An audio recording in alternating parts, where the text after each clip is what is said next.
Alright, good morning, guys.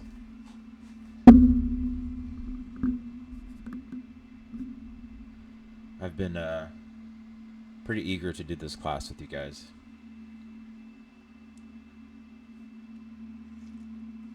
So I'm glad we get to all sit down and go through these time models together now.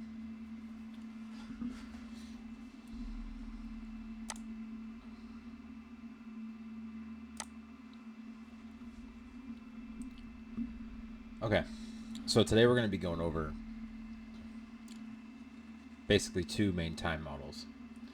The New York AM session time model, and then the post-lunch time model.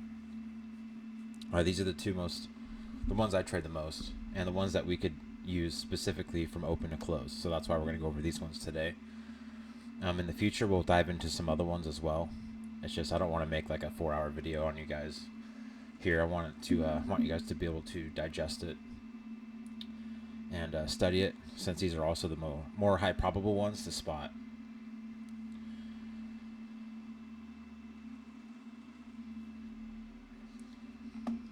Okay, so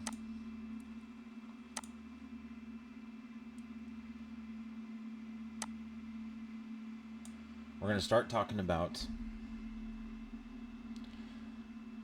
well, actually, let me say a few things first.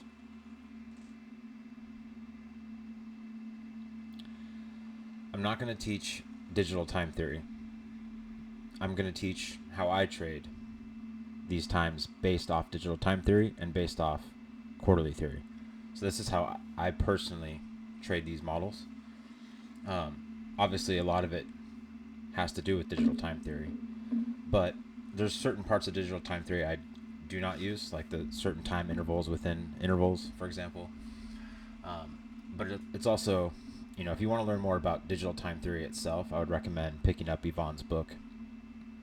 I totally support Yvonne, and he's a stand-up guy. So if you want to learn more about digital time theory itself and how it was created, and just deep dive into digital time theory, I'd recommend picking up that book from Yvonne. But that being said, I am going to show you how I use those root candles and how I trade them, the entry models around them, what kind of price signatures we want to look for at certain times. And then I will show you guys some live trade examples, and we'll kind of walk through them as they're playing out. I want to show you guys, if I'm going to teach this to you, I want to show you that I actually do trade these models. And then we'll talk about just navigating price throughout the entire New York session, and all the clues we need to build and keep in mind throughout the New York session to continue to take high probable trades. And this goes into all the models that I trade specifically, because I trade the Q3 inverse fair value gap model that I teach you guys. And if I'm not trading that, then I'm trading specifically what I'm about to teach you today. And that's what I'm doing all day long. Now, this isn't a be-end-all strategy. I say this every time I do a class. I try to. I'm not saying this is the only way to trade, or it's the best way to trade, or anything like that. This is just what I have found success in, and what I take, and what I continue to dive into and learn more about, sharpen continuously, and I make money from it. So I'm just going to share that with you, and maybe you could use it as certain tools to your own strategy, or pick it up as your own strategy as well. However you choose to use it, or however it can benefit you, that would make me happy. So let's begin. Okay, so we're going to start with the 953 trade. So this is the New York AM session trade. So a lot of times in the New York AM, I don't typically take a trade unless I'm scalping. Sometimes I'll scalp the open, but I don't typically start looking for a real trade until the 953 candle prints. Okay. Now the 953 is a time root candle, and this is one of the most important time openings of the New York session that'll be used from open to close. And you'll see that today. And you guys see that in the executions we do, all the time, right? So 953 is essentially, we have price liquidity and we have time liquidity, okay? So on the price axis, obviously we know that, time or certain levels of price and PD arrays. But on the time axis, there's also liquidity in the market. And 953 holds a lot of it.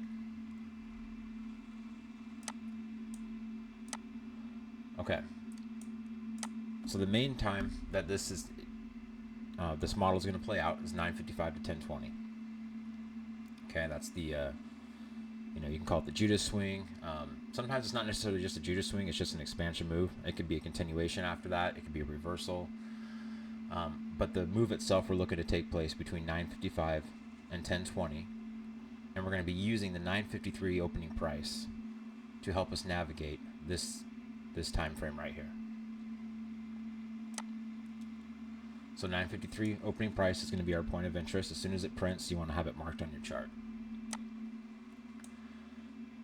You also want to make sure you mark PD arrays around 9:53. This is really important.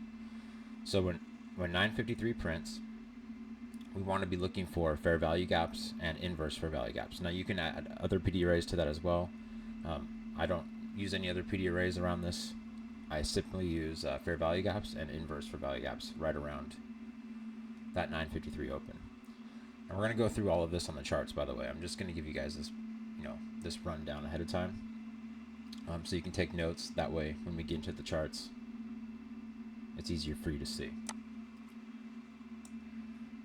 Another important thing you need to do is mark TMSO around the 9:53 area, because there are a lot of times that TMSO offers an entry right off of 9:53, and we'll go through that today as well. So TMSO, again, if you don't know some of the stuff I'm going to be talking about today, you'll pick it up from my previous mentorship videos. So I'm hoping that if you're in this class,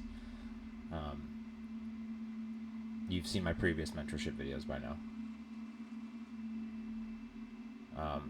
Falcon, you're not seeing my can you guys confirm you can see the screen right now? Okay. Yeah, I'm just I just put up this box just so you guys aren't scatterbrained, seeing all these different bullet points. I'm just kind of going through it one by one with you guys.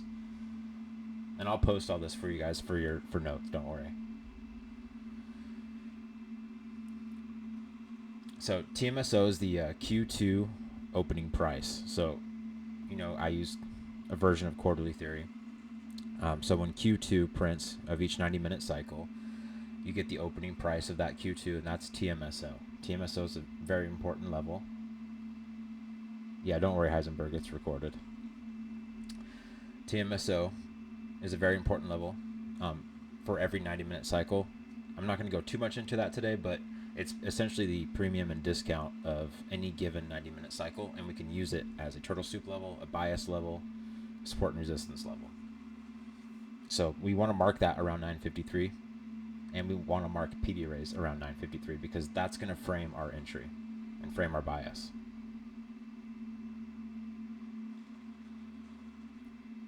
Yeah, it's just the true open of the 90-minute cycle. Now, if you want to learn more about that and how I trade it specifically, it's in the mentorship section. I have an entire video that goes deep into it.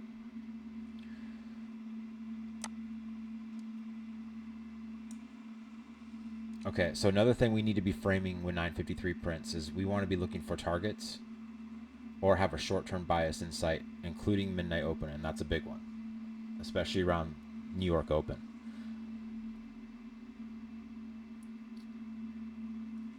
Blessed Profits, it opens the Q2 of the 90-minute cycle. Don't worry, we'll go through this, but the very beginning of Q2, the first candle that prints on Q2, that's your opening price, that's your TMSO. So when 9:53 prints, we want to be looking, is there low resistance liquidity that we could be taking? Where's midnight open? Is midnight open above us? Has it not been tested yet? Do we have relative equal highs or lows around this area? We want to be kind of framing a short-term bias when 9:53 prints. Now, I'm going to share how I trade. Doesn't mean that this is the right way. This is just what has brought me success and makes me money. I don't necessarily, you guys probably know this, but I don't necessarily go into New York session with a bias. I know that's unconventional, but I learned over time that if I don't have a daily bias, I'm open, I'm more fluid, and I'm just open to going with what price is telling me. I constantly have a new short-term bias though. So I have like a new bias, I guess you could say, every 90 minutes. Now, does that mean I neglect higher time frame or the daily chart or the 4-hour chart? No, absolutely not. I keep all that in mind as well. It's just for me, I trade the 1 minute chart based off the 5 and 15. So I'm basically looking at short-term biases all the time to try to capture 30 to 80 point moves. Doesn't mean, again, that's good or bad. It's just what I do. There's nothing wrong with having a daily bias if that suits you and it works for you. I just, like, when I post my pre-market plan for you guys, I always tell you, if this happens, then that, and then if this happens, then that. And there's two different things I'm looking at, right? And I'll usually point to, this is what I expect if I want to see prices go higher. This is what I expect if I want to see prices go lower. Journeyman, it's a Vortex math level. It's again, if you want to learn more about how that was created, Yvonne, credit to Yvonne. He came up with that through Vortex math, and I've talked with him a lot about it. It's really fascinating, but it's just hidden. It's hidden liquidity in the market, and trust me, you'll see how crazy it is if you haven't yet. Close above or below 953, or we see it wicking and holding and respecting PD rays on around 953. That starts to signal clues for us. Okay, so if price is closing above it or below it, and we start to see price wicking off it in that same direction, these are clues we need to start picking up. Okay. Another thing the 953 candle can do is give us a better draw on liquidity idea through the Q3 inverse model during this time of day. So based off what 953 is doing inside of Q3, it can help us frame if our Q3 inverse bias is correct or not. And I'll show you this on the charts. So it kind of can give us a little bit of X-ray vision into a Q3 inverse model, which is pretty cool. Now, if we consolidate between 955 and 1020, yeah, Chips, we'll talk about it near the end. 955 and 1020, then we can look for the move to then happen between 1020 and 1034. So there's going to be times, and we'll see this on the charts today. The cool thing is I'm not cherry picking any examples for you guys. I'm literally going to start right here, July 25th, and we're just going to go through each day and show you every single day how this works. So literally day by day. So if we consolidate during 955 and 1020, then we need to be ready to look for a move, an expansion move between 1020 and 1034. Okay, that's a really big thing, and that's oftentimes, when you guys see me in the chat, I'm telling you, if we're just in time distortion, we need to be paying attention to what happens at 1020. Okay. Sanju, DOL is just draw on liquidity. So where do I think price is headed to? What liquidity is attracting price at the present time?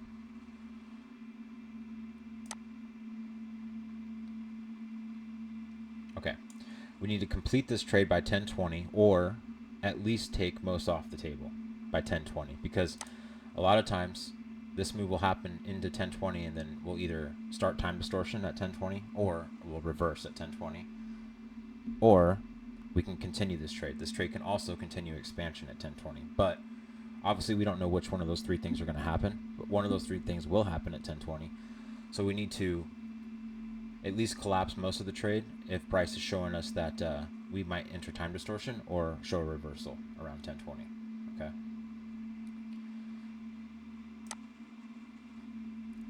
The most important thing with 953, you guys probably know this if you've seen me trade for a while now, that 953 can be used all New York session from open until close. A gap trader, so this move, the move from 955 to 1020, once 1020 hits, we will either see time distortion begin, we'll see a sharp reversal between 1020 and 1034, or we'll see continuation of this move, this expansion move. But we don't know which one of those three are going to happen, so we need to use price clues and just expect yourself to take a lot of profit off the table by 1020 if you hold that whole move. Okay. So again, That's why this is in black. This is one of the most important things, because 9:53 can essentially be our guide all the way through New York session, from opening bell to closing bell. I mean, how many times in the PM session have we traded into 9:53? We did it yesterday, right? And we got it to the tick. It filled it to the tick and then reversed. This happens all the time. I probably have 50 execution videos of this. Okay. The other one we're going to talk about today is the lunch trade. Okay, 1235 price expansion. The reason why I'm going through again these two, 9:53 and the 1235 time levels, are because these are the ones again that you could use throughout the entire day. Now you can use 1034 as well, but we're going to talk about that a different day because it's a whole different model. But 1235 we can use and frame the entire session around, which you guys have seen me trade as well. 1235, the liquidity built up all session long usually comes into play after 1235. So when 1235 prints, we want to be looking for low resistance liquidity, which is basically like trendline liquidity, okay, that was created all session. Or if we don't really have that, or it's already been ran mostly, then we need to look for potential expansion targets around this time. That could be midnight, it could be higher time frame PD arrays, it could be relevant highs or lows. We just need to keep a look for it. So 1235, especially this route, 1235 is very consistent with acting as a premium and discount for the move that will take place. So a lot of times, let's say we have low resistance liquidity below us that was created all New York session, right? When 1235 prints, what would we want to see if it's a premium and discount for the move? Well, when 1235 prints, we want to see price go above that level to offer us a potential short opportunity to get in at a really good price. Get in at the premium for a short, right? Or if we have targets above us, then 1235 prints, we want to try to get in just below it. Right? Yeah, you can say that's a type of manipulation, gap trader. Yeah. It's essentially grabbing liquidity below it or above it to then deliver it all the way through, into another target or low resistance liquidity, whatever it might be. We'll go over all this. Now, this specific model uses inverses almost every single time. Almost every single time. And that inverse is usually right around 1235 opening print. So the inverse around this level, again, we'll go through all these examples, but the inverse around this level is usually high probable, and it's usually a huge clue, okay? So if you don't get in at the premium or discount because you're a little unsure, the inverse that could happen after 1235 prints, that one could give you the hint, and then you can get in with that.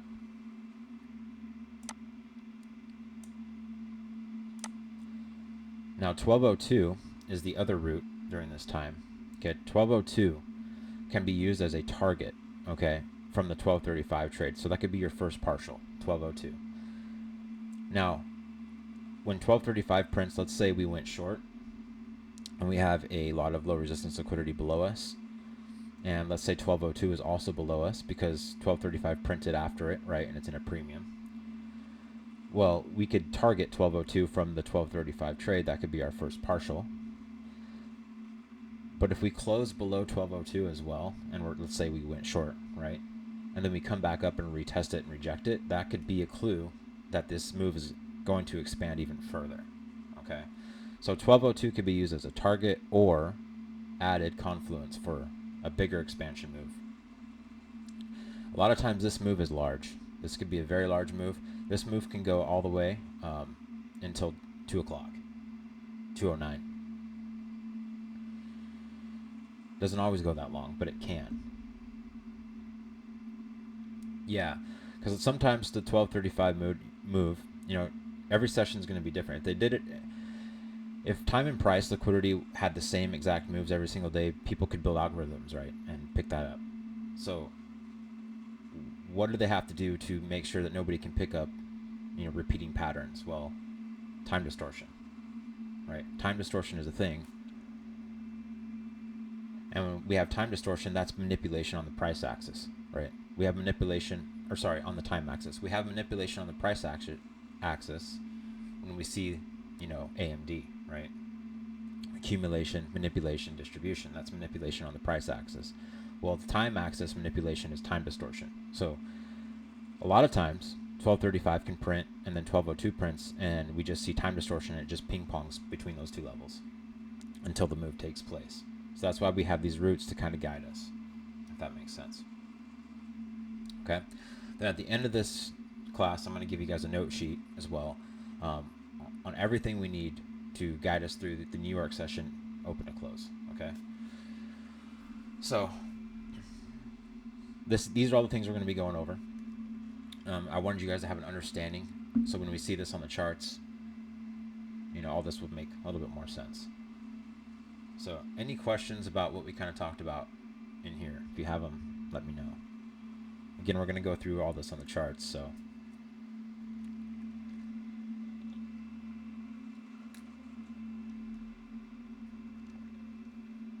Everybody's good?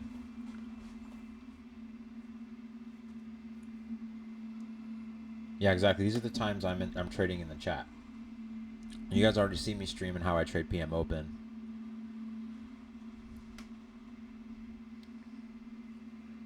Which I'm open to, starting to do duo streams with Tyrant too. But yeah, this is good for you. That's why I really want you guys to learn this stuff. Do I always wait for 9:55 to take a trade? No, not always. Sometimes I'll get in before that, Glenn. But more times than not, I wait for 9:53 to print because I can get a higher probability trade after that. I'm not always in like a major rush to start clicking buttons as soon as the bell hits. Sometimes I will if I see like a really, I think it's a high probable scalp. But a lot of times, I'm waiting. Blessed Profits, I don't have a statistical win rate from it. I trade it every single day. And I use my take profit accounts usually for these trades. And yeah, it's good. It's very high probable. And I didn't want to do this class until I've had enough experience building this model over and trading it over and over again and making money with it over and over again. We'll go over those a different day, TJ. 1110 and 1121 routes, they're ping pong routes. One will break, and then that's the move. So we'll go over that a different day. But yeah, 1110 and 1121, if you just want me to tell you right now, they will bounce between each other. One will give, one will eventually give, and then usually it will expand away from the one that gave up. Okay, so now that we kind of went over the whole overview of everything we're going to be talking about, let's get into the charts. Let's get into the good stuff. After you guys see all this, again, I'm not cherry picking examples. I'm just starting from, I didn't want to go too far back, just July 25th, and we'll just go through it day by day just to show you how this happens every single day and how to navigate it. Okay, and then I'll even show you I'll show you a short and a long live execution that we'll kind of walk through to show you how I traded it and what my thoughts were while I was in that trade. Okay. So here we go. This is Thursday the 25th. Let's start digging into this. Okay, so these vertical lines I have here are marked between 9:55 and 10:20. So this is when we want to look for this move to happen, right? This line is 9:53. This is the 9:53 candle open. Okay, so when this candle opens up, that's our 9:53 root candle. And we want to mark that on the chart. Now, if you go into the Kingline Indicators channel, Ravage and Box spent a lot of time to build a custom indicator that has all these routes that auto plot for you. It also has the quarterly theory in it. It also has new week opening gap, midnight open. It has everything pretty much. So if you don't have the indicator or a way to plot this, Box and Ravage made one. It's just called a Kingline All-in-One, I believe, Petrie. It's in the Kingline Indicators channel.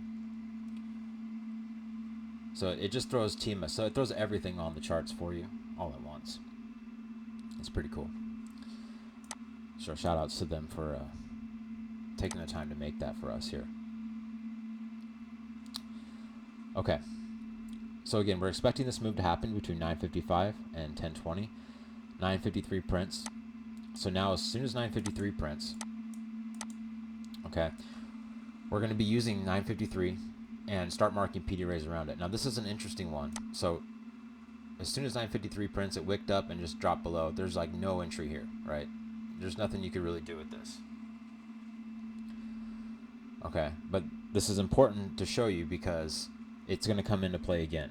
Okay, so if this happens, in particular, I'm looking to mark any PD arrays. Do we have a fair value gap here? Do we have an inverse here? Is there anything right around this print? No, we don't really have anything going on here, right? So if I don't really have anything to work with here, I'm pretty much sitting on my hands, right? And I'll just miss this short. And you know what? It's all good. It happens, okay? So this is a trade I did not take. I did not take any of this short here. When we get down to this point, I'm not looking to short anymore, okay? It's too low for me. I don't like to short way down in the lows. I don't like the long way up at the highs, okay? So between 9:55 and 10:20, this move took place. It didn't offer me an entry. I mean, you could have potentially attempted a short here. Oh, whoops, let me fix this.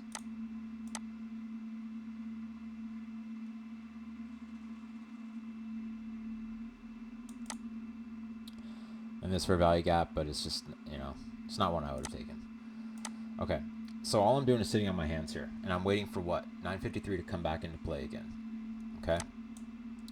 So I'm watching to see, okay, I'm seeing here that we're wicking off it. Again, there's no entry model for me, okay? Now you could attempt to turtle soup this if your draw is still lower, but since we dug so deep down into here, okay, I'm not necessarily looking to turtle soup this. I don't really have a target or anything, okay? And also, it's not showing here, but it's not marked. Let's see, where's midnight?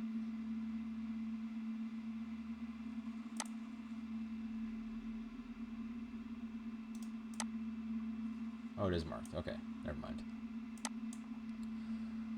So midnight's above us, right? So again, using midnight open, we always want to find out where is midnight? Has it been tested yet? Okay, that's one of the biggest keys at the New York Open. So we dug down at 9:53. I missed this short, didn't partake in it. Okay, but I'm also paying attention on where is midnight. Okay, midnight's up here. Okay, we have not tested midnight yet. So when I see this 9:53 route, what happens? We close above it. We get a strong close above it. I'm already thinking we haven't gotten to midnight yet. Okay, midnight's up here. We close above 9:53. Now do we have a PD array around 9:53?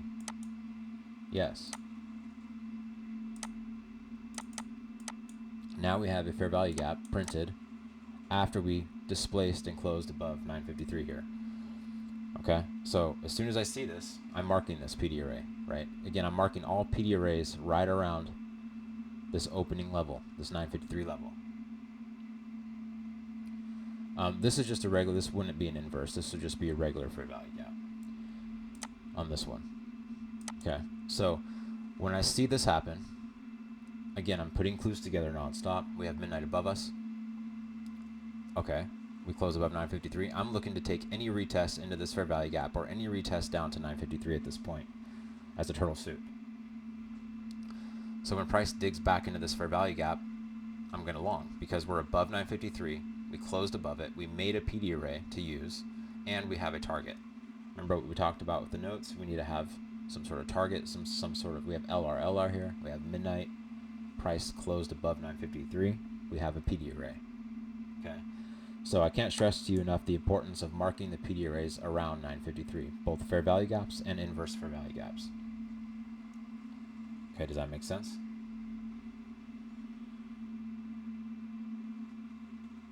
find 953, mark PD arrays, find targets. We have low resistance liquidity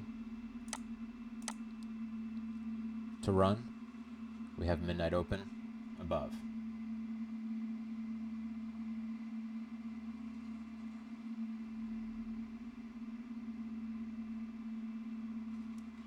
Yeah, this is all Eastern time zone, so New York time.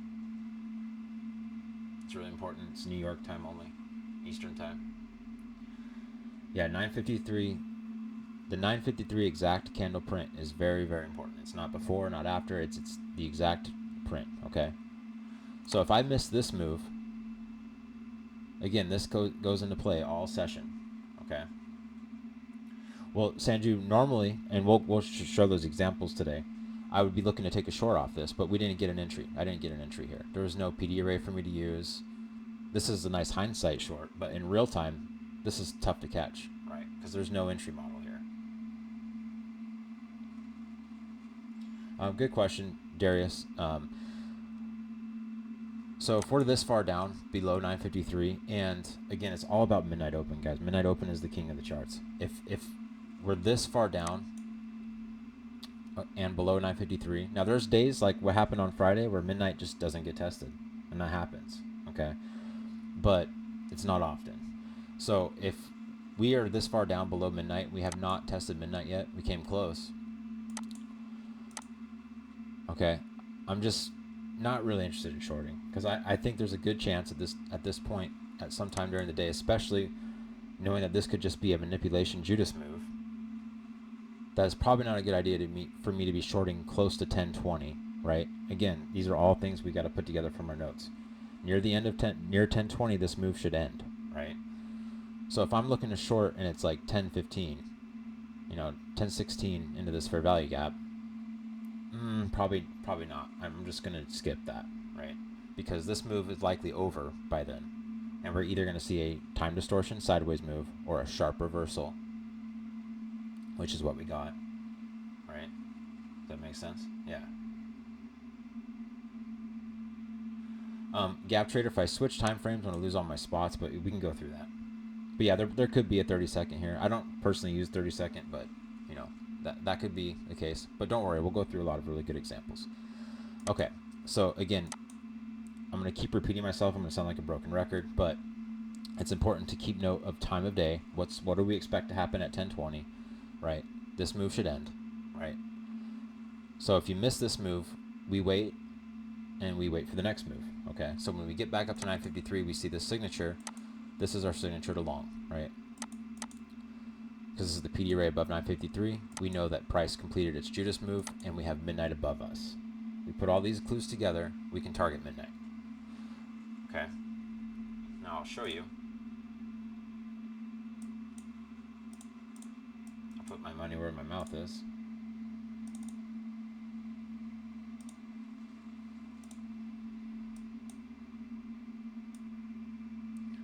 Okay, this is that day.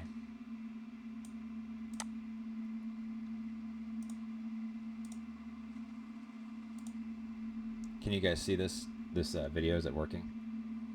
Is it showing? It's not playing, but okay, I just want to make sure it's showing on your screen. Okay, this is that exact day. I missed this move. I missed this down move here from 955 to 1020. We got the reversal. I saw the close over 953. Right. So now what am I doing? I'm anticipating, I'm waiting for this fair value gap right here to get tested. See how I marked it out?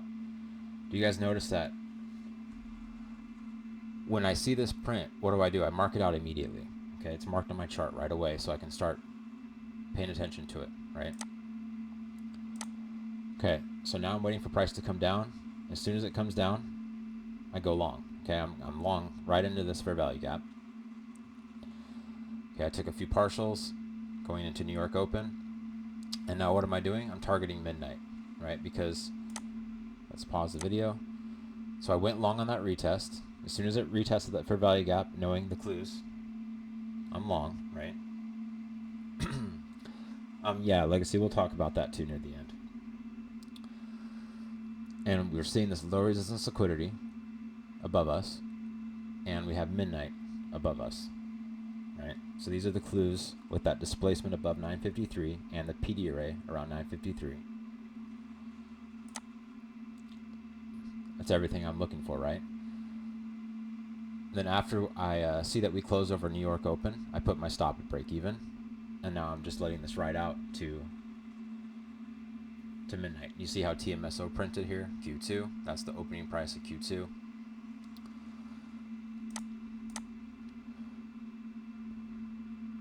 Now here, let me go back. We closed below TMSO, so I took one more off just in case.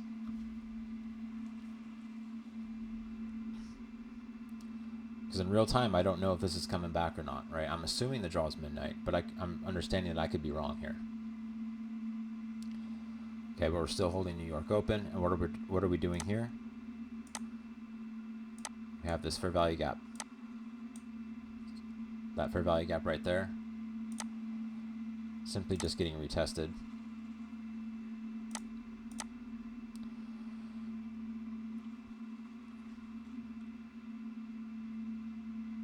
And at this point, I'm expecting the target to get hit, right, into midnight. So this was that exact example we just went through, but me actually trading it live. So there's a draw at midnight. You could add on the retest. You certainly could, Greg and Vic. Great idea. You could add there for sure. For me, at this point, I was securing my first trade of the day. So I wanted to secure that. You can definitely average up. It could be a really good idea.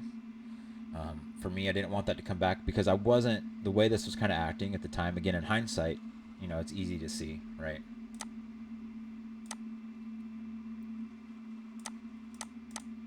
In hindsight, it's easy to say, oh yeah, I could have just added, you know, piece of cake. But in real time, to me, I was a little concerned we were losing TMSO. We might come back. So if I added, I'd probably figured I would just get stopped, right? But, you know, every trade's kind of different. But in this scenario, that's exactly what played out. You notice I did not hesitate when this fair value gap came down. I immediately entered long, right? If you hesitate, you can miss this move. You have to have confidence in the model. Now, where's your stop? Well, this is simple. Where's our stop? Well, if we close below this fair value gap, it becomes inverse. It's now an inverse PD array around 953. So if price would have closed through this, and I would have been wrong, okay, there's my stop. I'm out, okay? Because now what could happen? We close through it, we come back up, we test that inverse and 953, we soup it, and we go lower. And then Vic, exactly, I was switched to shorts. So this is why I'm open to being fluid with price. And when you guys see me trading the PM session, I'm not married to a bias. I'm open to immediately flipping. You know, I don't care. If I realize I'm wrong on a trade idea, I have no problem being flip-floppy. I have no problem switching my bias. Again, this is just me. I know some people will disagree with that, but that's just what I do. So I'm open to taking a loss and just getting in the other direction right away. I don't mind changing my bias. I want to make money. That's it. So that's an example here of missing the trade and then using 953 for another opportunity later in the session. Janelle, I'm not sure. I think someone may have given it a shot, but I'm not 100% sure. I don't want to give you the wrong answer. Okay, we won't spend that long on every one of them. I just want to give you, this is a good example because you will miss moves sometimes. You're going to miss moves sometimes, but this is a really good example of why FOMO is no big deal. You don't need to have FOMO. Missing this whole move from 953, you're bummed. It was a really good move, right? Really good Judas move. But if your entry model doesn't provide itself, you know, don't chase price, okay?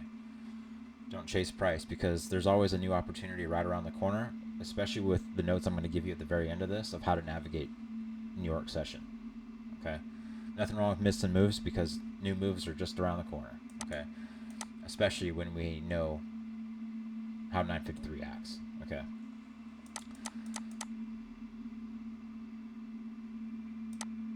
Yeah. So this is totally a trade you could have taken long. Yeah. That inverse, close above, retest into it, go long. You could target 953 too, right? So 953, like I was saying in the notes prior, could be used as a target or an entry model, either way. Oh, before?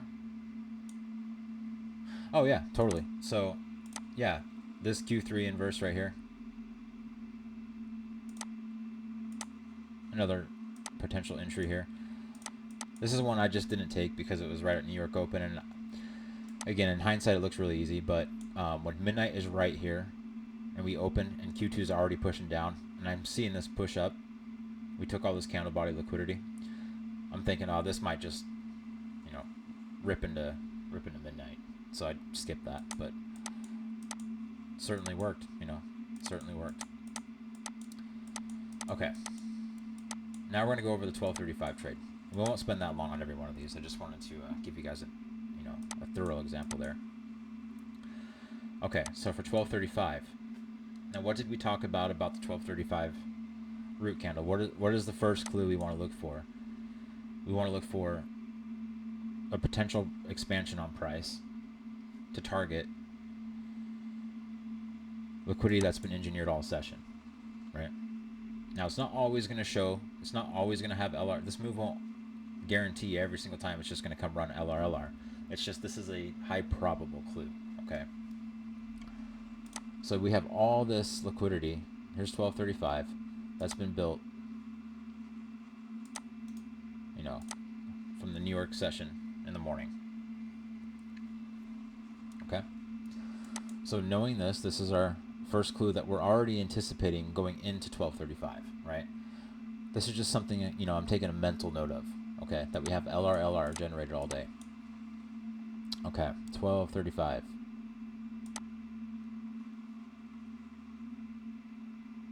Okay, there's a 1235 open.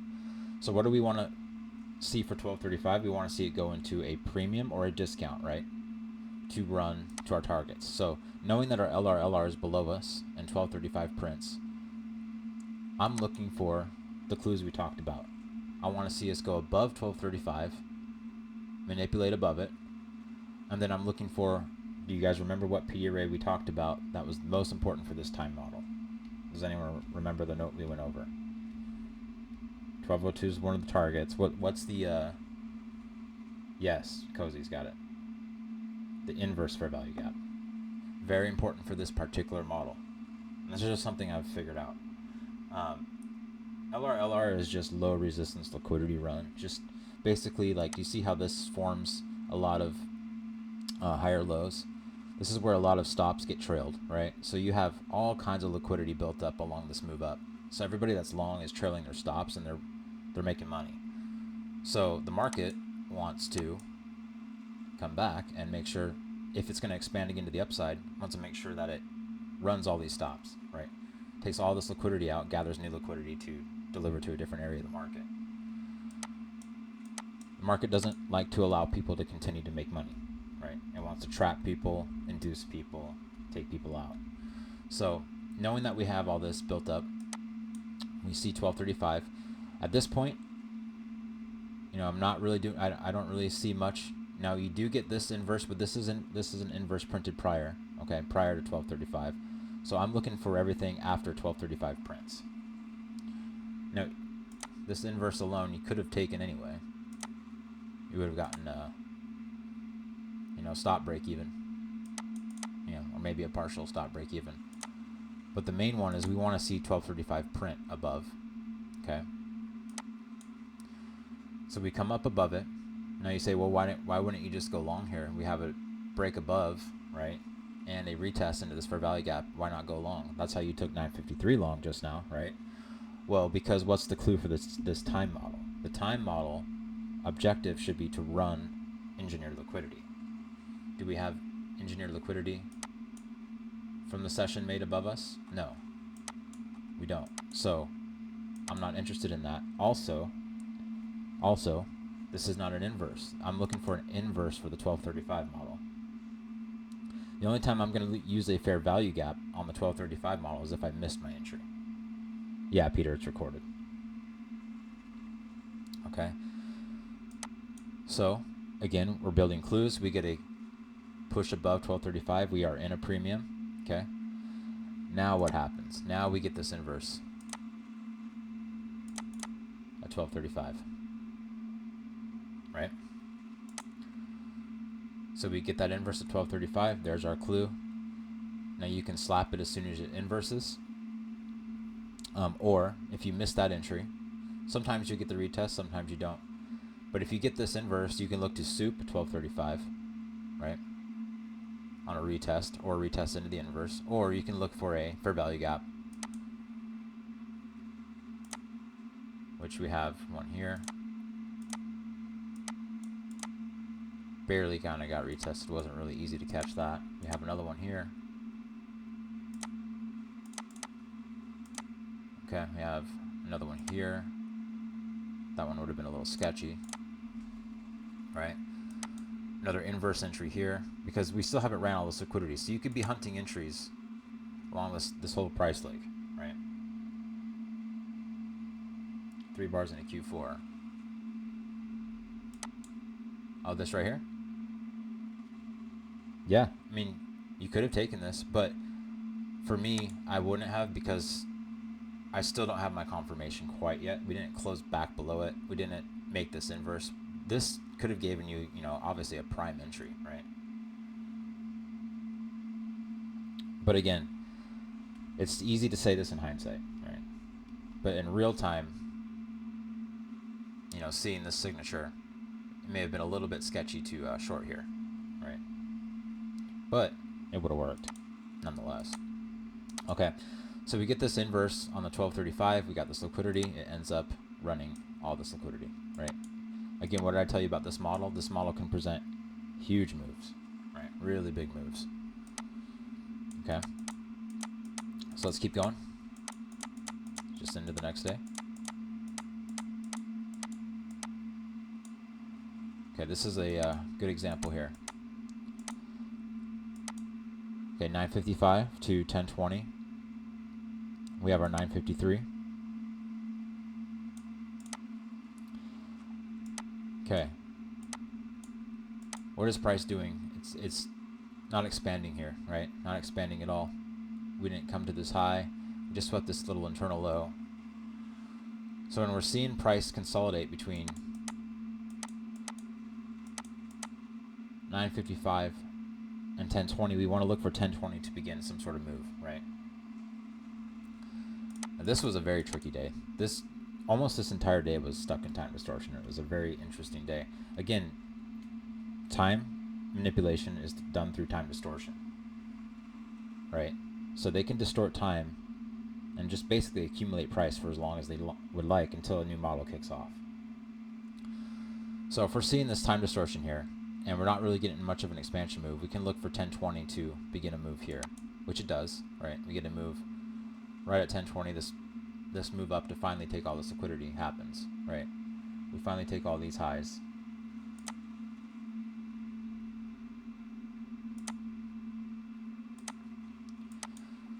Now, is this something I would have traded?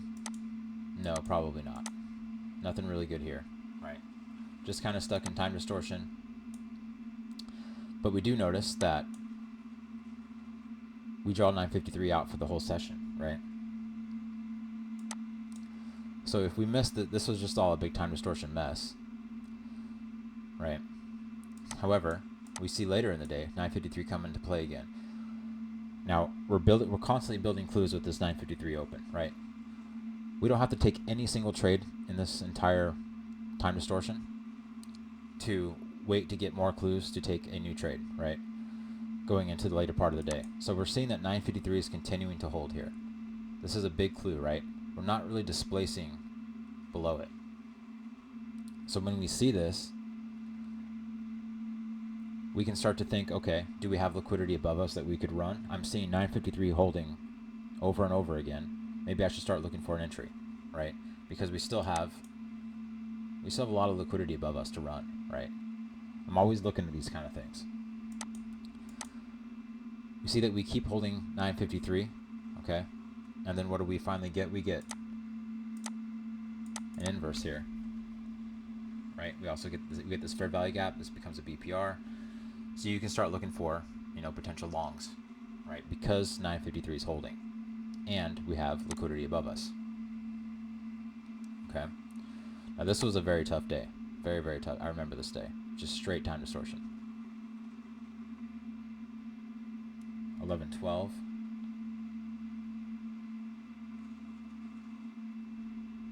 Right here. Yeah, you could totally do that. That would have worked. So this fair value gap here, you could have entered all along. It would have you would have had to sit in the trade for a while. You don't really have, normally for the fair value gap, I like to have a 3 candle stop, so it would be below this candle. The candle that created the fair value gap, right? It's a 3 candle pattern, 1, 2, 3. So, close below there's your stop. So it's kind of a wide stop. If you entered on this first retest, right? Pretty steep. But you could have tried it. If you would have gotten stopped out of this, then you just look for the next clue. But as long as price is holding 953, we're not displacing. It's a clue that price likely wants to go higher, right? Yep. So that's certainly a valid entry as well. Okay. So again, what happens here? 1235. This is our second time model.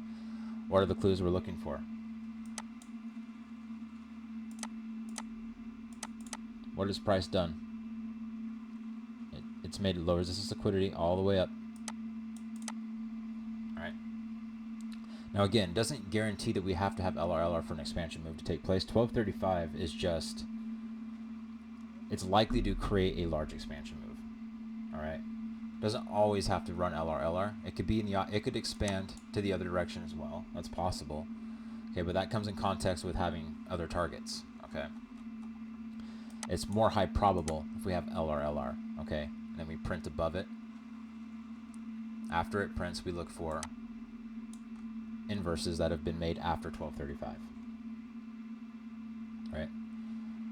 Midnight on this. I don't think. Let's see. Was it marked here? Yeah, it's down here. So midnight was pretty much holding price. So I remember this. We took this trade. Remember this short? We took this. So we had this is just a bunch of time distortion.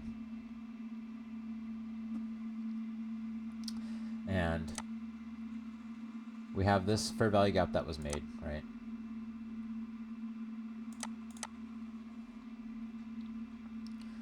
So in this mess, I remember I went short. I think I told you guys my stop was over 301. This was a 15-minute fair value gap above us. My stop was at 301. Now, you don't have to enter in this time distortion. I entered in this time distortion because I was pretty confident we were going to run all this, right? Just because of this time model. I was giving it a chance, right? Now, you could just simply wait for the confirmation, although this one would have been tough to catch because you got the inverse made, right, with the displacement below 1235. You didn't get a retest, right? So your first clue could have been this inverse, but, inverse fair value gap made above 1235 or at 1235 delivers the move to run the low resistance liquidity, which just so happens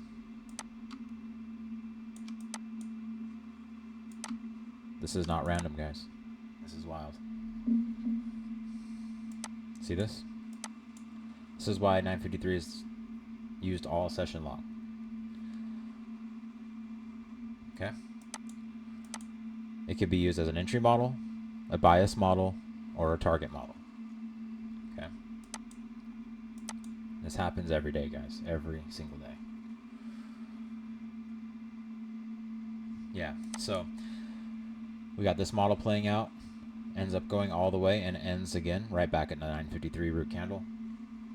Yeah, Journeyman works for ES as well. Works for everything. Everything that has a chart. Okay, so that's just more examples here. Let's just slide on to the next day here. Okay. 9:55 to 10:20 marked out.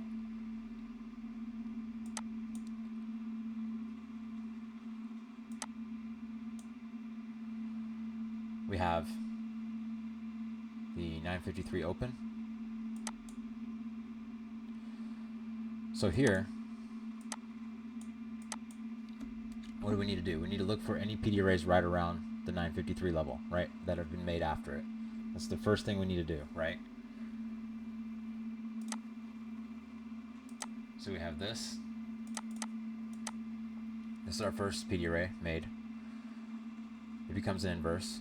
Okay, so this is just, I'm just building clues at this point. This is not something I'd be taking a trade on yet, okay?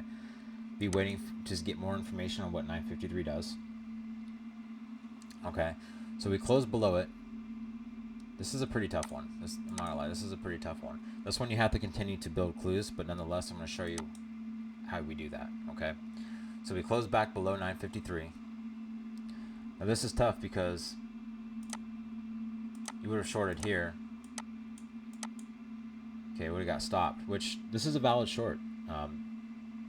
Close below 9:53. We have some lows to target below us. You know, we have new week opening gap below us. This is a totally valid short. However, would have got stopped, right? Would have got stopped on this one. But it's just going to show you that you need to always manage your risk. And I'm glad there's setups in the charts that fail, because you need to understand as a trader that you're not going to win every time. Okay, you're going to have days that you get kicked in the face. You're going to have times you take losses. Okay, and if you can't come to terms with that, it'll be hard for you to take a loss. You guys saw me on stream yesterday in the PM, right? I was really battling price. Yeah, D3. Well, you got it. We'll go through that. I was really battling price. I was wanting to go long into 9:53 yesterday at the PM session. I took the best entry I could. I got stopped on the long and told myself it looks like we're going lower, and I went short, right? Well, what happened? We displaced back above PM open, and I had to just take that loss, right? It was a pretty violent candle. I got hit in the face, but I remained calm. I took the L, took it on the chin, and immediately switched gears to look for the long entry, right? You have to be okay with taking a loss and just understanding that that's part of trading. And you need to manage your risk, okay? Because if you expect to go into the session and be green every single day in every single trade, then you're going to have a psychological problem on taking losses. And that's going to really hurt you, okay? And that no setup is 100% also goes into the point you should never over leverage. There's no reason to do it, okay? You catch good moves with regular sizing, small sizing, it all adds up. Jackie, I use, right now, I'm using between 5 to 15 micros. Sometimes less if it's, like yesterday was insane, right? Yesterday we were having 30, 40.1 minute candles, non-stop. I'm not about to be using minis. We're not in the same market we were 2 months ago, guys. It's a different market now, okay? You need to flow and adapt with the market. But anyway, so we come back up. Let's say we would have got stopped here. Okay, take it on the chin. Let's keep building clues and let's catch the next one, okay? No big deal. What happens? We reject 9:53. Okay. Okay, we see that. Now we take this inverse, or sorry, this fair value gap after seeing us reject 9:53. Okay, maybe you would have taken a partial and it would have got stop break even, right? So that, again, this one wouldn't have been a loss, at least it would have just been a break even. So we got a loss, we got a break even, but we're still building clues, right? I'm flowing with price here. Come back up, what do we do? 9:53 rejects again, right? So as long as this keeps happening, I'm going to assume that the draw is lower. This is the algorithm tipping its hand pretty much, right? Because what are we doing in here? We're stuck in time distortion. But we don't know this is time distortion unless we look at it in hindsight, okay? So I'm trying to catch this move over and over. I'm stopped. I'm break even, okay? Still showing the same clues. We get this huge displacement candle.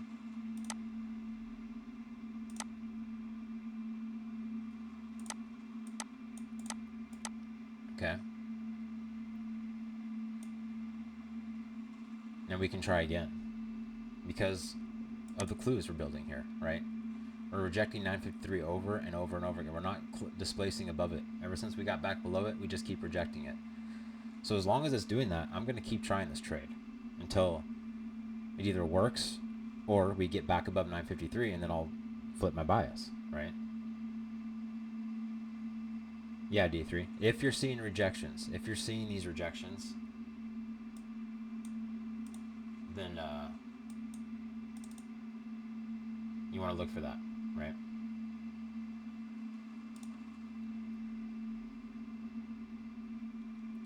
So you take this trade. Now your small loss and your break even ends up being a really big winner, right? So you're simply looking to see what price is doing at the 953 opening price. It's showing you clues, and then you just look for entry models to flow with price, right? So that's that trade there. So that one would have been a win, a nice win. You could have traded it all the way to new week opening gap, you know, different ways. This was midnight right here as well. So that's even additional confluence that we displace back below midnight, right?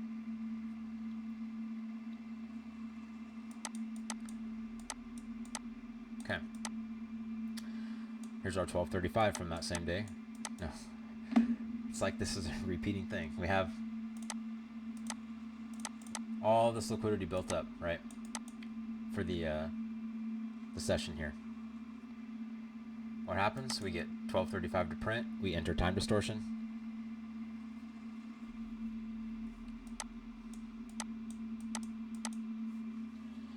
So this time distortion here, obviously this is tough to read, right? But this is where TMSO can come into play, right? So this is why I told you guys you need to be marking out TMSO always, because you're constantly, you know, I sound like a broken record, but I'm constantly using clues. I'm trying to use clues when I'm building my trade thesis, and TMSO is a big part of those clues. Which fair value gap is important.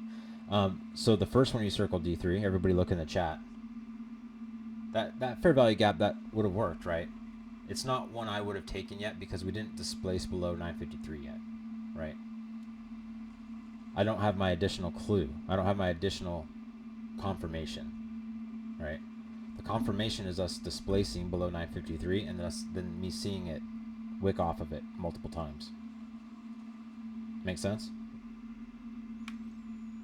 That's why it's so important not just to take any fair value gap, any random fair value gap, right?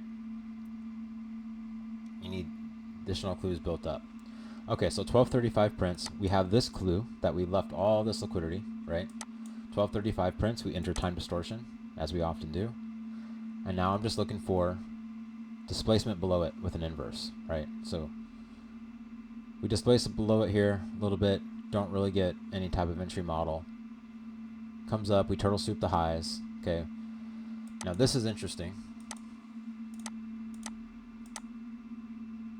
This is almost a replica of that other 1235 trade where we just soup the high into a 15-minute fair value gap and then we sell. You get this inverse here, okay, that we use with TMS open. So this could have been a beautiful entry knowing that we have this clue. Again, you have to build clues. We have this clue. We have 1235 printing where we are above it, right? We're looking for a premium to short to take all this. We are above 1235. We look into the premium of it. And we start building clues. We have an inverse paired with TMSO. TMSO gets closed below. The first retest into this inverse and TMSO gets rejected.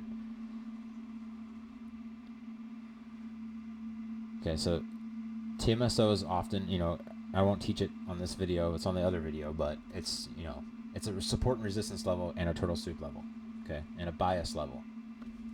So we close below it. We get that inverse. we have this clue. You know, you can take this short. Really nice because you have a really good risk reward with this one, right? If you take this inverse short on this retest, your stop is, you know, if you took this right on the retest, let's say, you know, 17 points to make, you know, potentially all the way to new week opening gap, you know, 150. Yeah, Petrie, TMSO changes all day long. It's every 90 minutes you get a new one, which is really cool because it's going to help you navigate price, okay, every 90 minutes.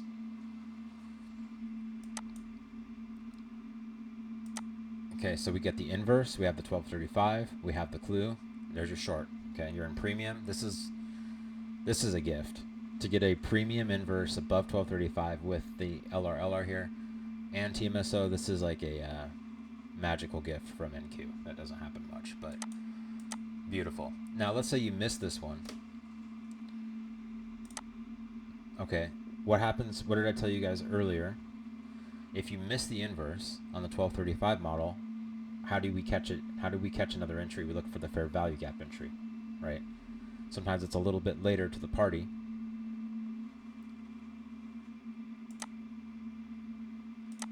But inverse in Q2 here. Yeah, you could have taken this, absolutely. And that one would have worked for a partial. You could have taken a partial and then stop break even. And then you just try it again. This is the same theory like we just talked about. As long as my clues are holding up and I'm seeing the model, I'm going to try these trades, right? I'll try them. If I get stopped out, I'll try again until I'm proven wrong, right? And that's why it's important not to over leverage. And that's why I always tell you guys too, another really important part, at least in my opinion, is making sure you place your stops break even after price has done something, right? So if you took this inverse short here on this retest, okay, I would hope by the time we you came down, you know, and swept this low, that's 30 points. Either you've taken a partial, or if you haven't taken a partial, that's fine, but you need to be putting your stop at break even at that point because we just took a low. Again, this is hindsight. It looks beautiful, but in real time, let's just say this was real time right here. Okay, you take this inverse. We don't know we're going to be stuck in. We could just think this was the time distortion and it was just real small, right? So in real time, we take this and we sweep this low right here. You need to be putting your stop at break even, okay? That way, or take a partial. You know, I would have taken a partial and I would have put my stop at break even on my remaining contracts. When it comes up and it stops you out break even, you didn't lose any money. If anything, you made a little bit of money, right? Or you just broke even. You didn't lose anything, okay? You wait for the model to set up again. Does that make sense? So trade management's important. Now, I put my stop to break even for one of two reasons. I either, after I take profit off the table, if I take any profit, I put my stop to break even. Or if price has completed any type of objective, like it swept a low, it tagged a PD array, you know, it hit a time level, any of those things, I will put my stop to break even. Okay. And can it be frustrating to get stop break even and then this move happens? If you didn't catch this, yeah, it could be frustrating. But if you don't do that, it's a lot more difficult to manage your profits. Okay. There's nothing wrong with getting stop break even. So there's your potential entry on this. Would have gotten a partial stop break even. There's another one. This one would have worked out. Here's your entry if you missed it. If you wanted to wait to close below 1235. Okay. Now I haven't been showing it, but the 1202, let's just find it real quick. I don't even know where it's at. 1202. 1202.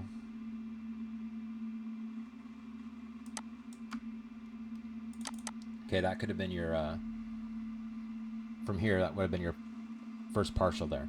Okay. That's where I would have taken a partial at 1202. Now what happens if we close below 1202? That's showing us that this move likely has more room to it, right? Further expansion, which we end up getting. And running all this liquidity that was engineered for the New York session.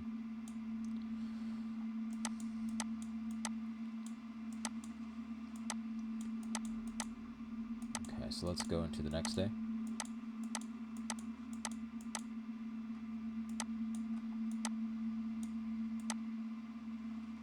Okay, another really cool example here. What's price doing between 955 and 1020 right now? Are we expanding anywhere?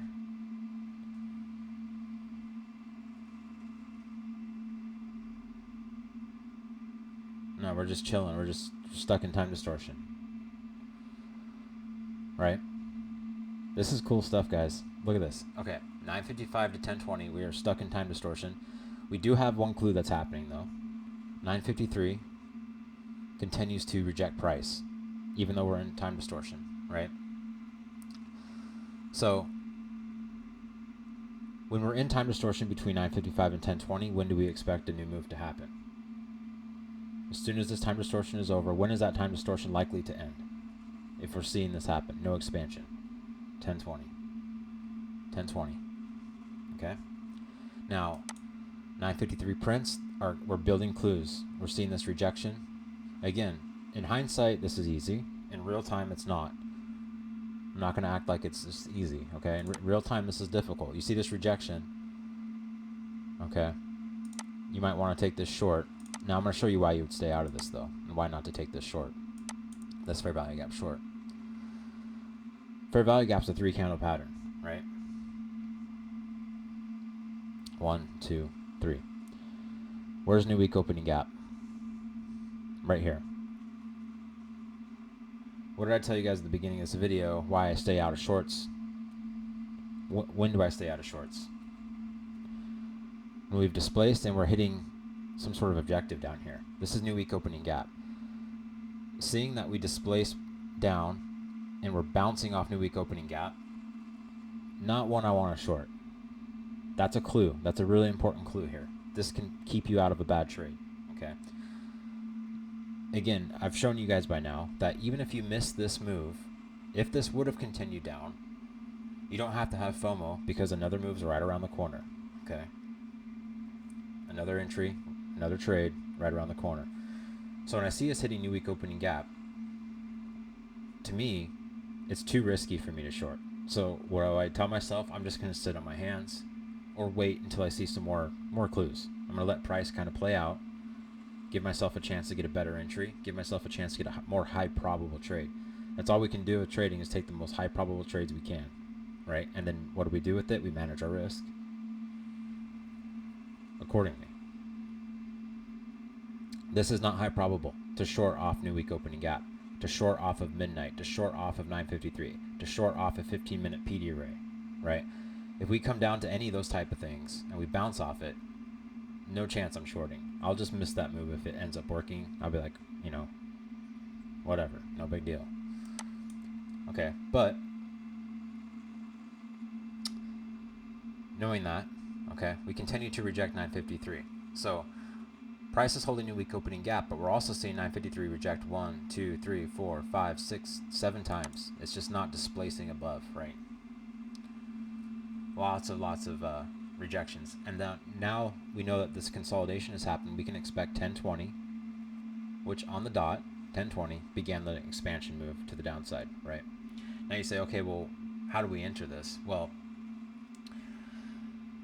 good question. This is a little bit difficult. So you could either use, and again, since we know new week opening gap was supporting price, and we don't know that in hindsight we only see this expansion, but in real time we don't. We could wait for us to lose new week opening gap and build clues that the move is likely happening at 1020 because we saw time distortion. We close below new week opening gap, we can short new week opening gap, right? Why could we short new week opening gap? Because we have all these clues we've built up. I'm taking mental clues non-stop when I'm seeing price, literally non-stop. No, so same reason I wouldn't have taken this short is the same reason I wouldn't have taken this short. The same reason I wouldn't have taken this one short, this retest into this fair value gap. Even though we're rejecting this over and over again, it could work out, and it would have worked. But again, that's nice in hindsight to say. But in real time, this new week opening gap is just, it's keeping me out of shorts for now, right? Because in real time, I'm seeing that we've dropped all the way down here. This could just be manipulation to me to run higher again, right? So I'm playing it safe. I'm not doing anything until I get a little bit more confirmation, right? But again, I'm building clues. 953 is rejecting over and over again.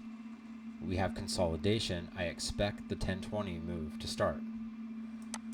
We see that move starting to displace away at 1020. I'm like, okay, this is likely the move, right? This is likely the move. I need to get involved in the market. Where's my entry model?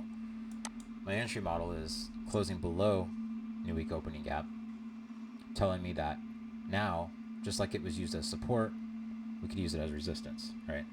I'm shorting new week opening gap. Okay. Now, if you have experience and you feel confident in the trade, you absolutely can take this trade. You absolutely can take this fair value gap short. You could take this displacement as soon as we close back below 953. You can take it short as long as you're able to manage your risk. If you feel confident managing your risk, you can take this short strictly based off of time and nothing else. The reason why you can take this strictly based off of time and nothing else is because you're seeing 953 reject. You expect the 1020 move to happen, okay? And you can take short. You just need to make sure you manage your risk, okay? Now, this one is worth shorting to me, simply after we've rejected this over and over and over again, right? This one even could have been, but this additional rejection to me, knowing we're going into 1020, I'll take that short. I'll try it, okay? I'll try it. In fact,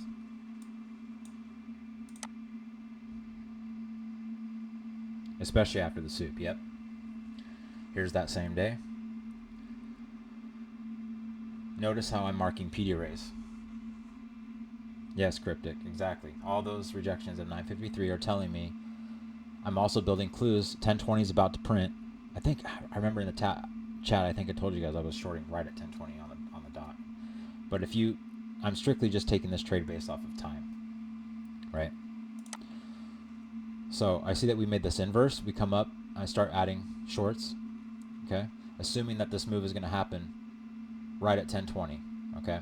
So I'm short here,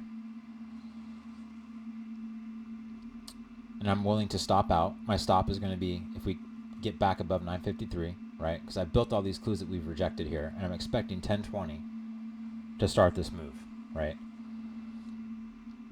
Now, what did I just do? I took partials. Do you see me how I took partials there? Okay.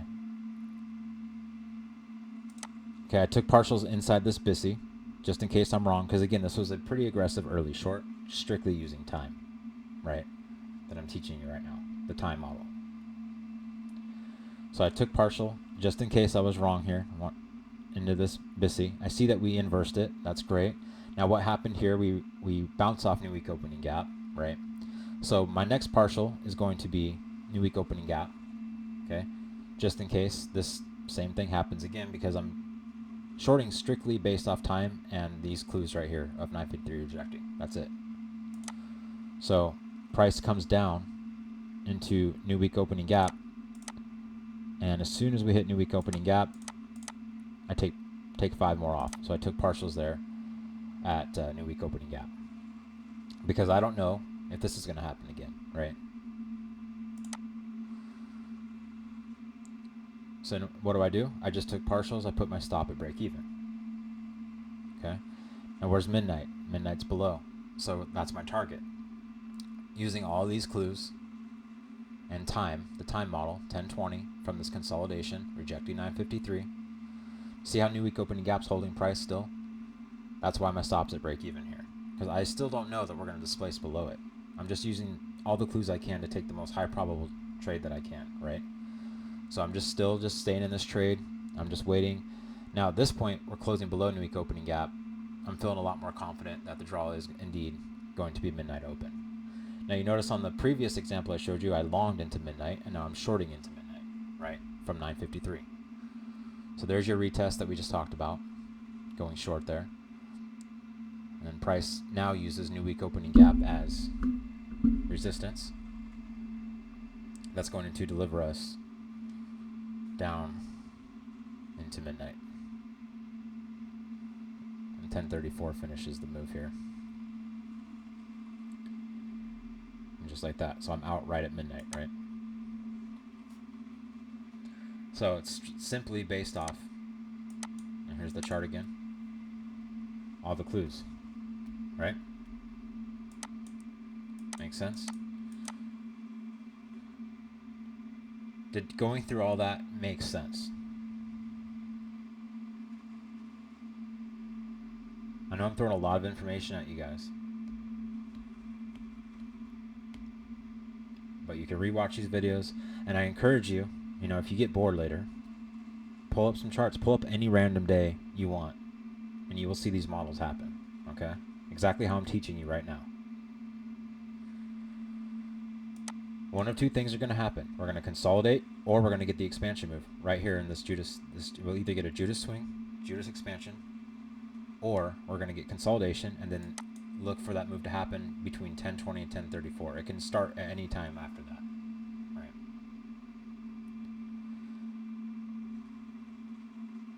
Okay.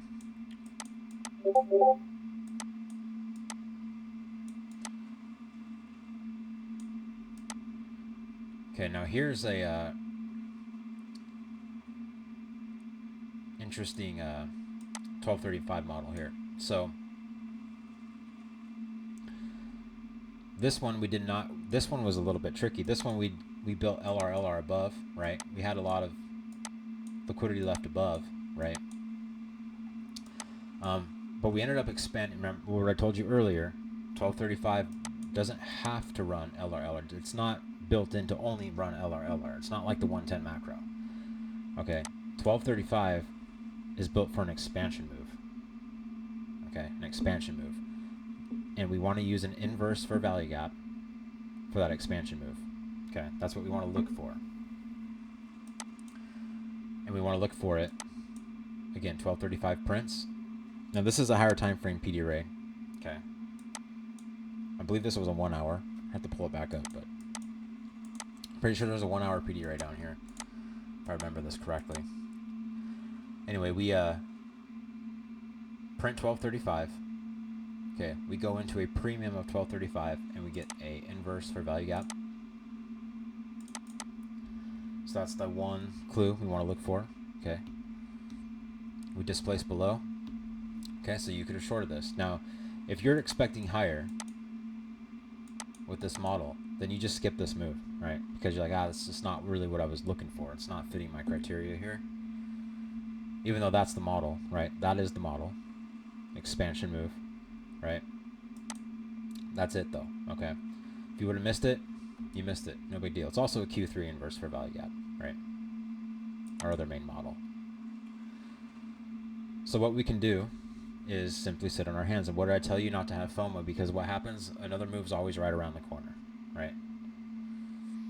Using these root candles. So with 1235, let's say we missed this whole move. Okay, no big deal. We wait till 1235 gets some action again, right? What happens? We come back up, and now we close back over it. We're displacing back through 1235.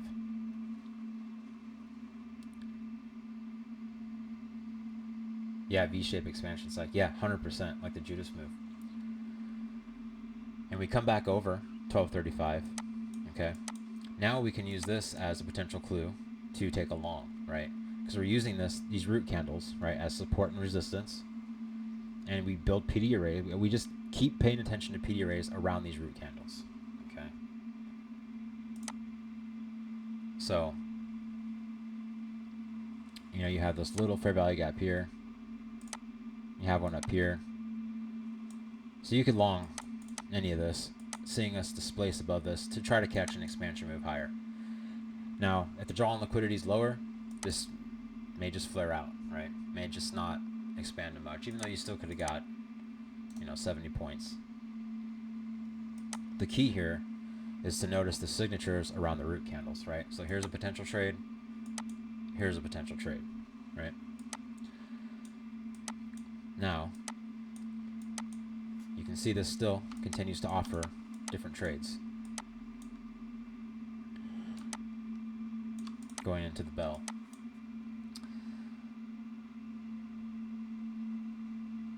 Okay, we come up, we end up inversing the root. This one, you know, here's a Q3 inverse. This is our model, our classic model. That's a beautiful Q3 inverse short. This model alone, outside of everything else, just standalone model is just incredible. Okay, one of the best models around, in my opinion. But if you didn't have that, you know, here's another PD array right around 1235 that becomes an inverse fair value gap. No retest, no entry. This is just a nice hide in sight showing the model working. That's all. Yeah, this would be a hard one, Charles. This would be a very difficult one because it's tough to find the draw and liquidity here. And if you're not real sure on draw and liquidity, you can just sit on your hands. You don't have to take every single trade, every single move, right? If you're not confident in draw and liquidity, just sit on your hands. Otherwise, just use price signatures. Okay, Q3 inverse fair value gap displaced below 1235. We can look to, you know, retest this order block, take a short here. Any type of entry you can find, right? You can do, or you can just skip it. You can just skip it. Moves are not always easy to catch. Okay, that's a fact. Certainly not always easy to catch moves. The key is just to see how price is acting around these root candles, okay? And how we look for certain PD arrays around them. Okay, so let's go into the next day here. This is, there we go. Okay, 955 to 1020. We have our 953 candle right here. So this one, pretty simple. We're just holding price. 953 is just holding price immediately, right? No displacement below it. What I tell you guys on the notes in the beginning, we want to look for wicks off of the root candle. So 953 prints. We're seeing wicks off the root candle. You can immediately start looking for entries for long, okay, to try. And just manage your risk, okay? Manage your risk accordingly. Now, you do have some additional clues, you know, because of a Q3 inverse. This is where I told you guys in the notes. This can give Q3 inverses even more high probability, right? So if you weren't using the time model itself, but just using Q3 inverse, this SIBI gets inversed inside of Q3, right? This inverse gets created inside of Q3, and we get 953 to print, and we get a retest to 953 that's wicking, right, using this inverse. This is just a beautiful entry, okay? Again, it's all about building clues. One thing in itself is not enough of a clue. 953 on its own is not enough of a clue. We need to build additional clues around it, right? And that's where the power of the Q3 inverse comes in as well, right? So you build all these clues, you get this inverse that happens in Q3. I see as soon as 953 prints, we wick down just for a second, we're closing above. We just close above, close above, close above, retest, I'm gonna go long. Let's say you miss this because you're a little bit hesitant on it, right? Okay, if you miss the entry, now we can look for a fair value gap to try to catch the train, right? To try to catch the move. So here's one. Now you're not blindly taking this fair value gap, you're taking this fair value gap because of the clues we've built, right? This one's called Quarterly Cycles by Waffles BTC. Quarterly Cycles. We have one in the Kingley Indicator section as well. So I'm taking this fair value gap long because we made, let's say I missed this Q3 inverse, I completely missed it. Let's say I completely missed this 953 soup, right? Holding. I can try to enter here, right? Now, where do I target? Well, you know, I can't change time frames or I'll lose all my spots, but there's potential liquidity up here, anytime high time frame PD array, or simply time, right? Simply time. I collapsed this trade at 1020.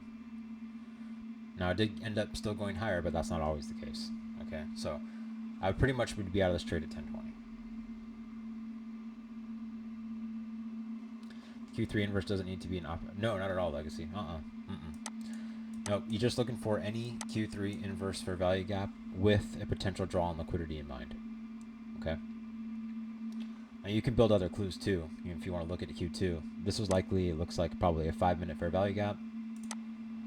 I'm sure there's a 1, 2, 3. Yeah, this is probably a 5-minute fair value gap right here. Okay. It's important to pay attention to the chart and what PD arrays you have around you. Okay. Knowing that we're bouncing from a 5-minute fair value gap, we retest it, we keep bouncing, and we get this inverse. It's just that more clues you're throwing on the table for yourself, right? It's all about building those clues. And then 953 prints. Now we have even more work or more tools at our disposal. Okay. Okay. What did price do? It's made a lot of liquidity all session, right? We get 1235. We get 1235 to print. We have liquidity below us and liquidity above us, so it's a little bit tricky, right? This is a small one, but it's there.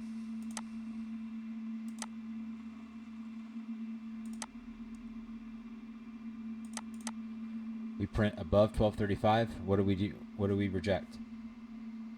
There's your clue, TMSO. This is why it's so important to use TMSO with all the models.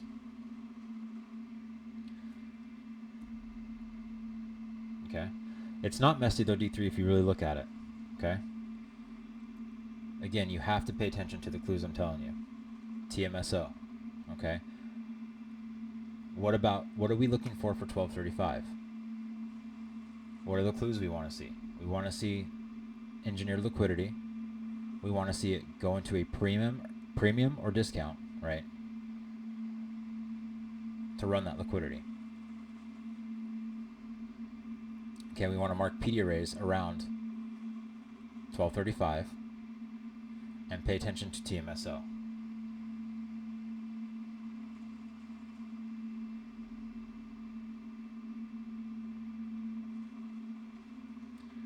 What's LQ, psych?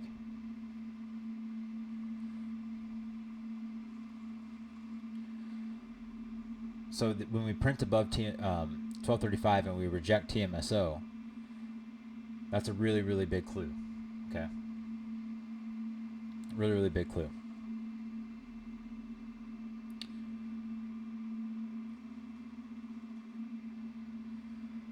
When we see that,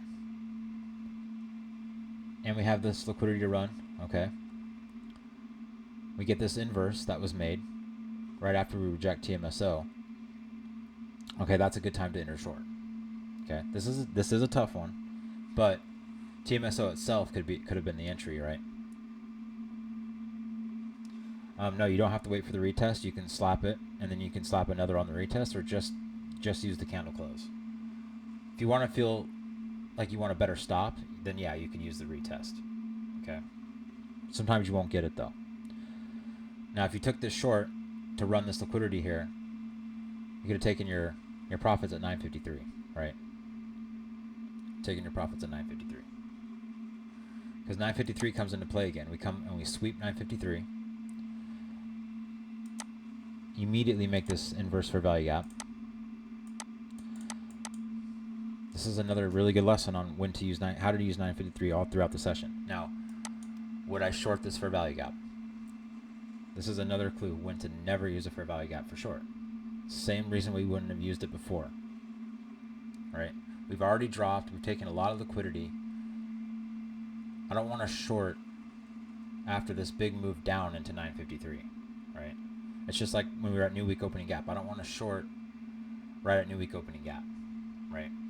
Knowing that this is a potential high probable reversal at 953. This is just like the day we just went over. 1235 took us down to 953. And now 953 prints, we have a PD array, an inverse around 953. We've already gone down. We're not looking for additional shorts here at 953. We've already dumped to 953, right? So what do? We mark the PD arrays. We can be patient here. You don't have to turtle soup this, okay? You can be patient here. And now you get your inverse around 953. We're marking the PD array around 953. We get the inverse. There's your retest. If you missed that one, here's another one, right? And now you can target 1235 again. Okay? And what happens? We displace back above 1235, and we come back down and soup it, and we continue to go higher. Right? Yeah, FOMC. And this continues just to happen over and over again, right? Again, coming down, you don't want to short after we've made a move down into the root candle. You want to look for the opposite trade. You want to look for the inverse to form, right? That's why I'm telling you the inverse model around the root candles is really important, okay?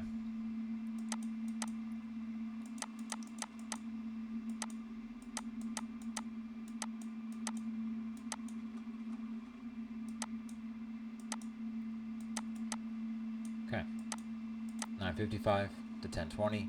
We have our 953 to print here. Nothing's going on here, right? We're holding 953, holding. Everything's holding, right? So at this point, seeing this hold, I'd be looking for a fair value gap to long, right? Do we get that? No, we don't get that. Instead, we get a Q3 inverse. What happens with the Q3 inverse?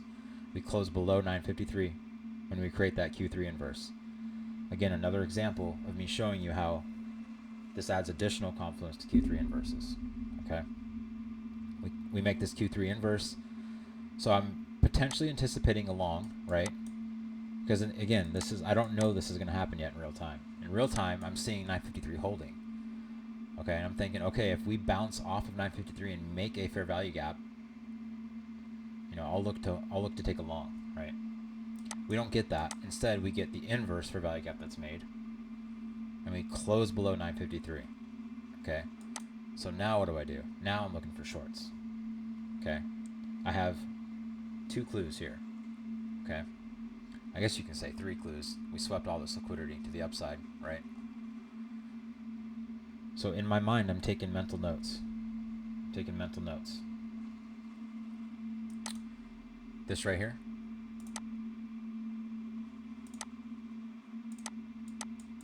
Yeah, so this would be an inverse off of 953. Okay, this. Yeah, you could totally take that. That would be a valid trade to take long. Okay, absolutely. So if you took that long, okay, you would need to stop at 953. So this is a good example that if we close below, you'd need to stop and you would want to switch positions, right? Because again, in hindsight, it's easy to tell. In real time, it's not so easy to tell, right? Now, without really completing much of an objective, that's not the Q3 model though. Now, if you know the Q3 model and you've gone through the education, there's no objective met, right? So this isn't one I would take. Did we complete a downside? Did we sweep any liquidity to the downside? No. We did the opposite. We swept liquidity on the upside, right? It's really important to know the model and to not just, this is a good example, to not use just any inverse or any fair value gap, right? So without an objective being met, doesn't qualify. Us taking this liquidity creates an objective, right? So now we could be looking for a Q3 inverse. I'll say it one more time. We got to build clues. Okay, we got to build clues. So we get this close below, retest. You know, there's your short. If you miss this one, there's another one, right? Because we still didn't take all this liquidity down here. So there's your Q3 inverse. Close below 953. There's your clue. There's your short. Okay. Let's say you miss the inverse. What do we look for if you miss the trade? Fair value gap. Okay.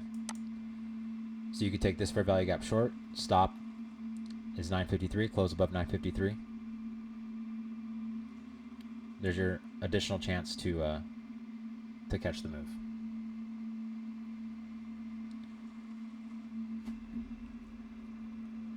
Does all this make sense?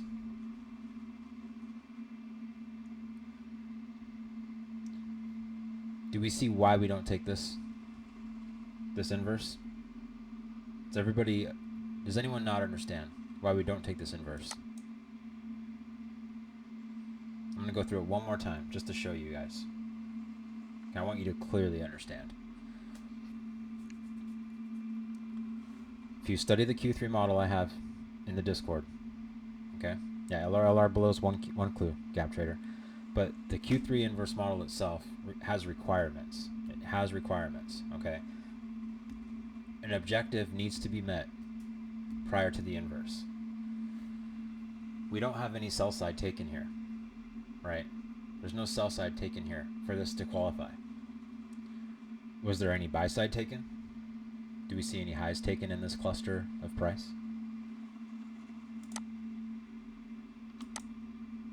Yes. Highs have been swept, right? Objective met. So we have an objective met. This no longer qualifies. Or never did technically qualify in the first place. I could see why you would take it strictly off of 953 though. I can see that. But give yourself the highest probability, again, you need to be taking clues as price is printing, right? As price is printing. Swept buy side, this is not qualifying for the Q3 model. Okay. Sweeping buy side, this fair value gap, getting inverse, does qualify for the Q3 model, right? And not only that, we have 953 getting closed below, right? Getting closed below. So we have additional clues. So you have this entry for the inverse. You could have this entry for the retest. If you miss both of those, you could have this entry for the fair value gap. If you miss that too, you have another entry on the inverse. These are all valid entries because we have not even gotten to TMSO yet, right? Or taken any liquidity. So price has not completed its objective yet, so you can still try to find entries. Take partials and TMSO, put your stop to break even, or collapse the trade at TMSO or 1020. Just so happens to hit TMSO right at 1020. Because again, we don't know if 1020 is going to start time distortion, have a sharp reversal, or have a continuation trade, right? Well, Greg, that's a good point. It takes time to study the charts and learn this stuff, but it's just simply building clues around the opening of the root candle, okay? You have the root candle. You're just looking, did we sweep liquidity? Do we have an inverse made? What is price doing? How is it interacting with the root candle? Okay. And you just start looking for entry models. Okay.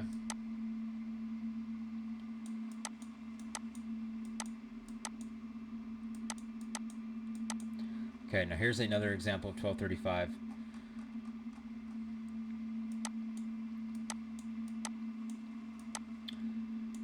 We have all this liquidity built up. So you could be thinking, it's going to be an expansion move to the upside, right? Again, it's not. I have to repeat this because 1235 is not specifically made to run LR. It's made for an expansion move. Many times it will run LR, okay? But you have to build additional clues on where price is at and where it wants to go, okay? And again, we need to use TMSO. It's going to be another example here. TMSO as a guide, okay? We have 1235 print. We do, to the left here, have a lot of liquidity here, right? A lot of liquidity. So that could be the expansion move that 1235 is going to print, or it could print to the upside. We don't know yet. But what does TMSO tell us? We're not messing with this yet. It's Q2. 1235 has not printed yet, so I'm just watching, right? TMSO is failing, okay? We try to get above, it just fails. We get below, as soon as we come up to it, what happens? We just keep rejecting it. We're rejecting TMSO. TMSO is giving us our clue. Again, that when 1235 prints, we potentially could be seeing an expansion move to the downside here, right? Now this one we don't get an inverse to use. So you either would skip it, or if you have confidence, use the fair value gap. Because this fair value gap, again, you're building clues, right? It's an entry model. It's a PD array that's been made after the time model, right around the time model print, right around the root candle, right? Clue, we're rejecting TMSO. We do, to the left side of the curve here, have a lot of liquidity to run, LR. Now, what would have changed my mind to look for long here? If we would have printed 1235 and displaced above TMSO, right? We dipped down below it and then closed back above TMSO, made an inverse above 1235 to go long, then my thought would have shifted, hey, we're going to run this liquidity, right?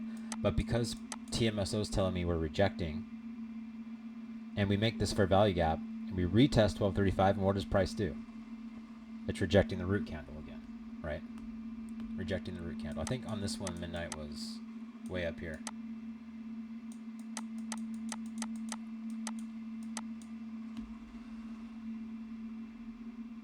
So clue number one, we're rejecting TMSO. Clue number two, we're rejecting 1235. We're rejecting the root candle, right? Clue number three, we have a lot of LR to the left of the curve here.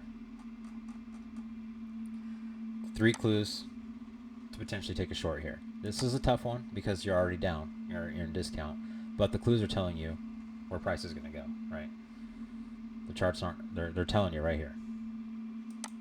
So this could have been a good short, rejecting 1235. You've seen TMSO rejecting. There's your confirmation. I mean, you can use order blocks. There's nothing wrong with it. Breaker blocks too. I just don't. With experience, I just don't like breakers. I just don't like them. I don't like the stops. I don't like.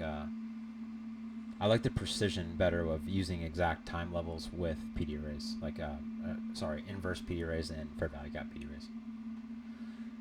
Doesn't mean if you use breakers is bad or order blocks are bad. They can be great entry. I used an order block to enter that long yesterday at PM Open, or when I flipped long.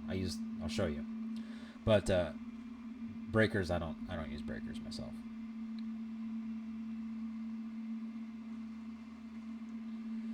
Yep, exactly, exactly, Cryptic. TMSO rejecting, knowing that we have liquidity on the left side of the curve. Fair value gap made, rejecting 1235. So you could have just been waiting and seeing all this happen. Okay, you could have not have taken this short, but just seeing that we made displacement back below 1235, we keep rejecting it. You can look for the next potential entry, which is here. Whoops, which is here. This fair value gap. Whoops. So where's your stop?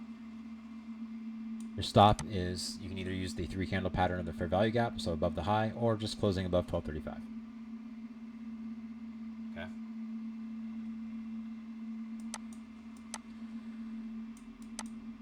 So that's another good example. And then this was Thursday. Going to the open.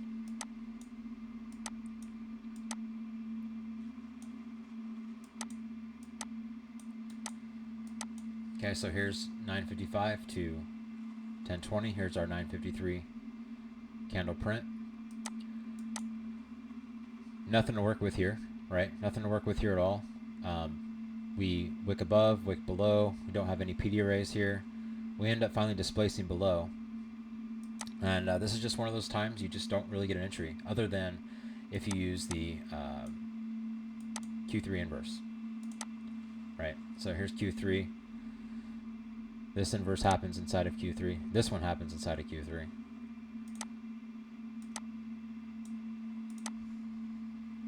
Another beautiful example of the Q3 inverse model playing out. We get Q3. Prices met objective. Now, we did not sweep this. Remember how tricky this was? The data high. It left those equal highs, right?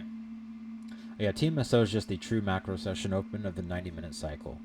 So it's the Q2 opening price.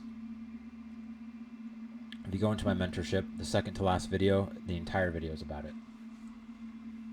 Yeah, John, it took it on MNQ, but it also took all the candle body liquidity. So that's all price needs to do. It doesn't have to take the wick. You'll see this all through the charts. Okay, all the candle bodies were taken here. Okay, in this whole range.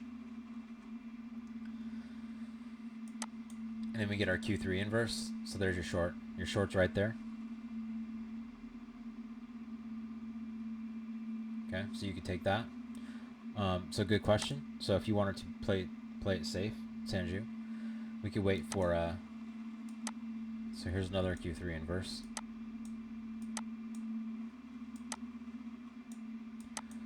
Okay, we close below TMSO.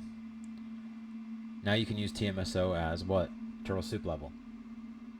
Okay. Paired with this inverse. So lots of different potential entries here, right? You got this Q3 inverse, you got this Q3 inverse with TMSO rejection, right? You can enter here. You also have a regular fair value gap, right? You even have another one down here. This one gets inversed. But this one's a little bit more difficult because price has already expanded down to 953, right? You could be thinking, okay, well, expanded down now, it's going to run back up.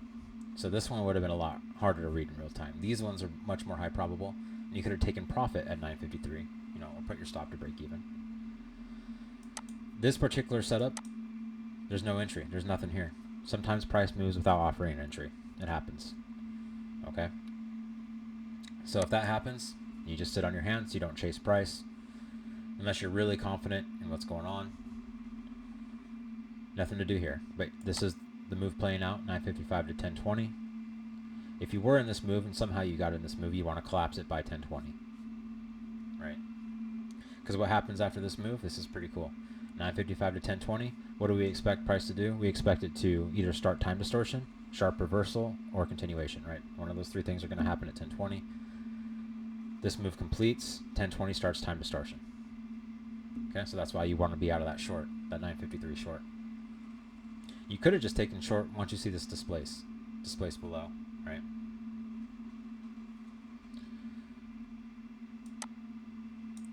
Oh, it's a H4. Busy. Yeah, so let me just start time distortion this whole time, right? Any trades you find in here that you could have taken long into 953, right? In fact, I think we took that. We took a long into 953.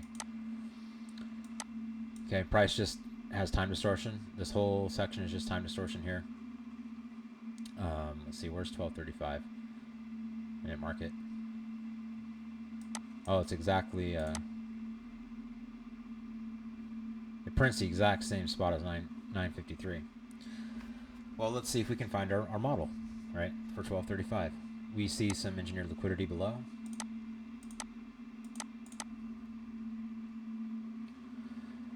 Yeah, you can scalp it at 1020, sure, but you need to use an entry model, right? You need some sort of entry model. Now, sometimes I'm a bit aggressive. After a long Judas move completes, sometimes you guys know I just will long 1020 with a small size blindly. I don't recommend that unless you know you can manage your risk and you have some sort of stop in place, but I do it often, strictly based off what price has done here and my confidence level, right? So if this was a higher time frame P array, which it was, then yeah, you could take a long, scalp it. But here's 1235 right here. So there's the open of 1235. What's our model? Can someone tell me what we're looking for 1235? We're looking for inverse fair value gap and potential liquidity to run, right? Okay, after 1235 prints, that's the key. Okay, there's our inverse fair value gap. And we have liquidity to run here. Okay, now if you didn't slap this right here, you have, where's our second entry?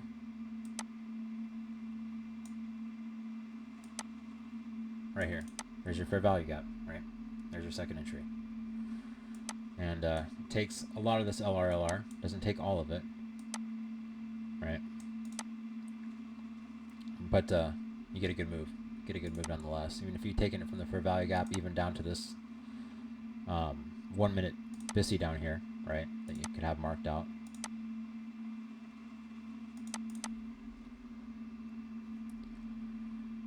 About 100 points. So you'd want to take partials, put your stop to break even after you take that low, right? That's how you manage the trade.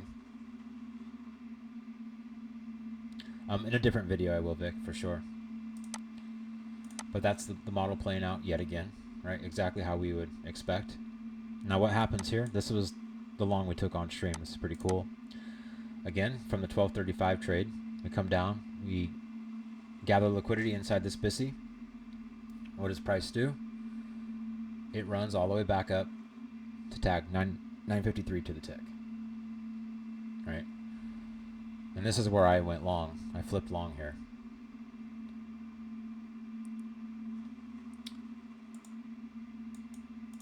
Let's see.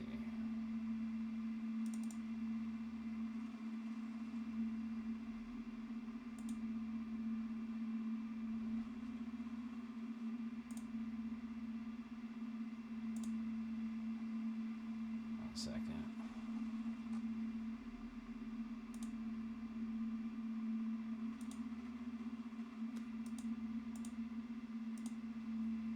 Okay, I'll show you.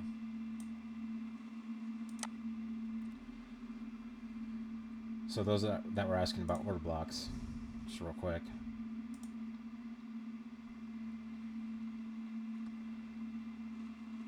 So here's that same trade. This was right here yesterday. So I missed this. I got stopped out here. I don't know if you guys remember. I got stopped out. Okay. I was like, oh man, it's going to run this LRLR, and 953 was sitting above us, right? Right up here.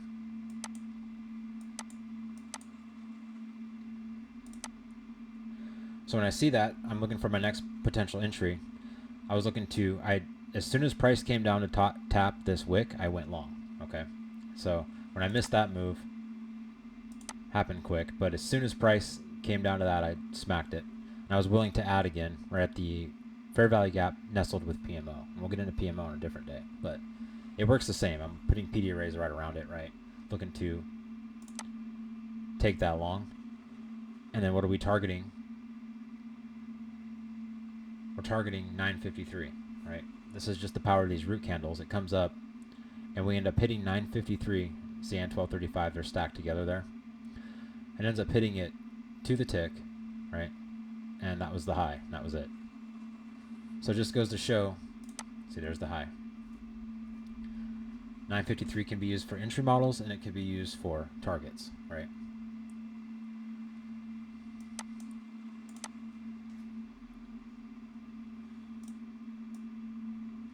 So, that being said,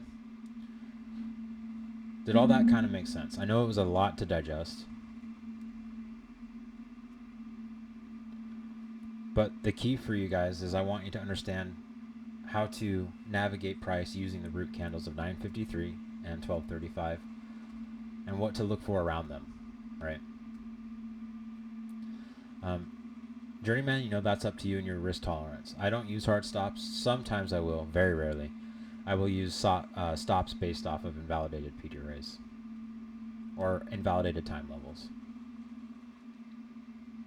You can go back through and watch the video, you know, if you need to.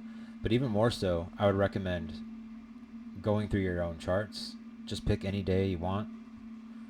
Go back through it, mark the 953 open, draw a line all the way out for the whole session. Draw it all the way out. And then see how price reacts to it. See what PD arrays are respected or made around it. See how price targets it again later in the day. Okay? You know, do some research yourself too, so you can get, you know, a first-hand experience of backtesting this stuff, not just going through the class here, right? I really recommend it. So I want to share with you guys just something that I want you to put in your notes.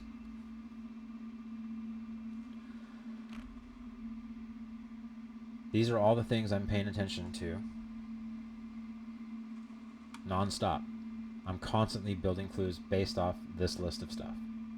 That's how I trade. From open to close, I take about 20 to 30 trades a day. Sometimes less, but usually right around there.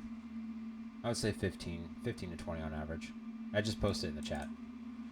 And every single trade I take is based off of those clues I'm building. So I'm navigating New York with 15-minute PD arrays. Does that mean I'm neglecting higher time frame? Absolutely not. I'm keeping that in mind too. But again, I trade 90 minutes at a time. So 15-minute PD arrays are usually my go-to.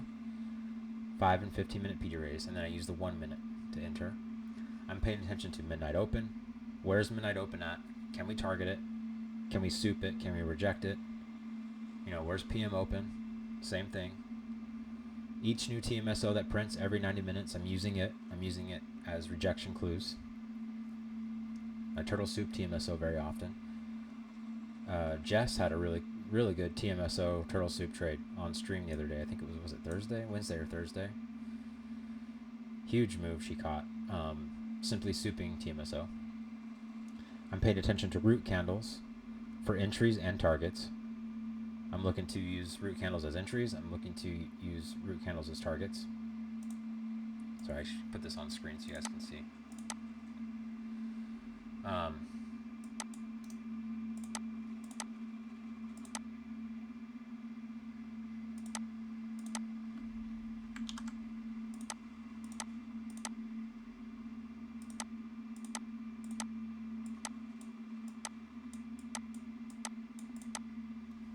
I'm using root candles as targets and entries.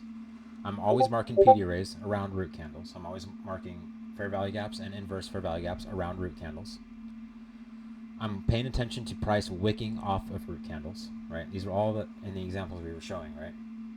That's another clue I'm looking for entries.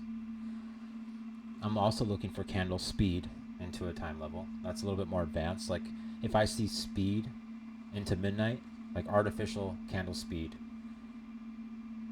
you know, into midnight open, for example, that's often, for me, a high probable turtle soup. You know, same with like speed to PM open, speed to 953. And then I'm paying attention to time. The time models we just went over itself and when we're in time distortion. Because when we're in time distortion, we're looking for a move to start. At some point, it's going to have an expansion move after time distortion. And the key to catching that expansion move is the root candles and TMSO. TMSO typically will tip the hand of time distortion of what's going to happen next. And like the examples we went through today at the 1235 model. Remember how a lot of times that 1235 model was in time distortion? Right, it was like let's say we had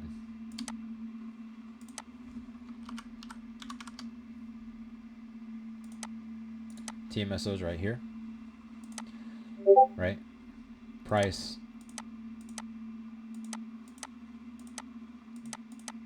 is just doing this over and over again. It's just in time distortion, right?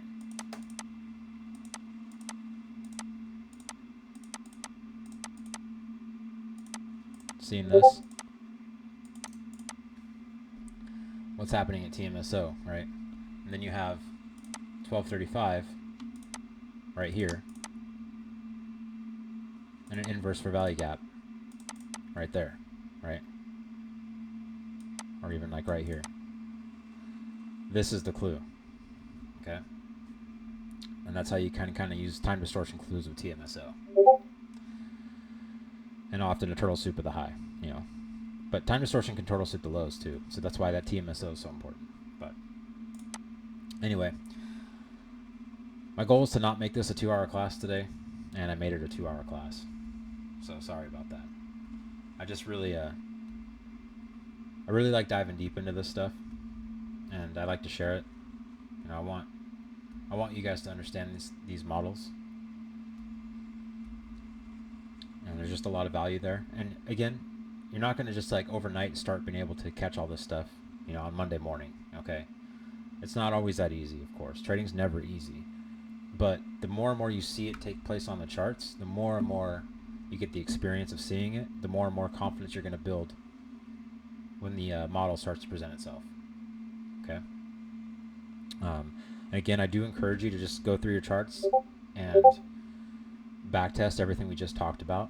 You know, don't just take my word for it. Go throw the stuff up on your charts. Pick any random day of any month you want. Mark 953. Extend the candle all the way out. The open of 953, all the way out for the New York session, and then same with 1235, based on what we just taught, and see if you can find those models in the charts. You know, and if you start trading these for the first time, literally just you know, size really small if you need to. You know, you don't have to over leverage. Oh, nice. Welcome, man. So yeah, we'll go over the other time models later. And if I would have went through everything, it would have been like a 5-hour class, and nobody wants to sit and hear me talk for 5 hours. But yeah, just I'll just throw it out there. The 1110 and 1121, they play ping pong. Okay, that's what they do. 1110 and 1121 bounce. You can just scalp them back and forth, and then one of them will give way, and then an expansion will start from whatever one failed. But these are the more important time models I trade, because you can use these for the whole session. That's why I wanted to choose these ones today. 953 and the 1235 model you can use all session long. So yeah, it works on gold, works on everything. All right, guys. Well, I think I will conclude class. It was fun hanging out with you guys.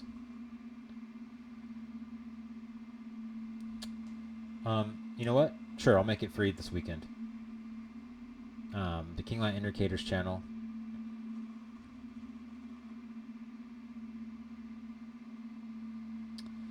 Let me just check here.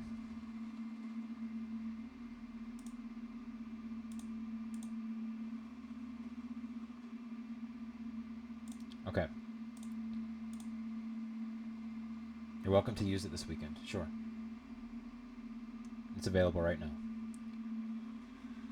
So I hope the class was helpful. If you guys have additional questions, you know where to find me.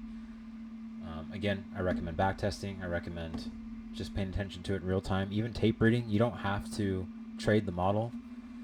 You know, let's say, you know, Monday, Tuesday, Wednesday this week, you just want to tape read. You don't have to take the trade. Tape read it or take it really light, you know, and start getting just more experience seeing it on the charts and what you want to see happen.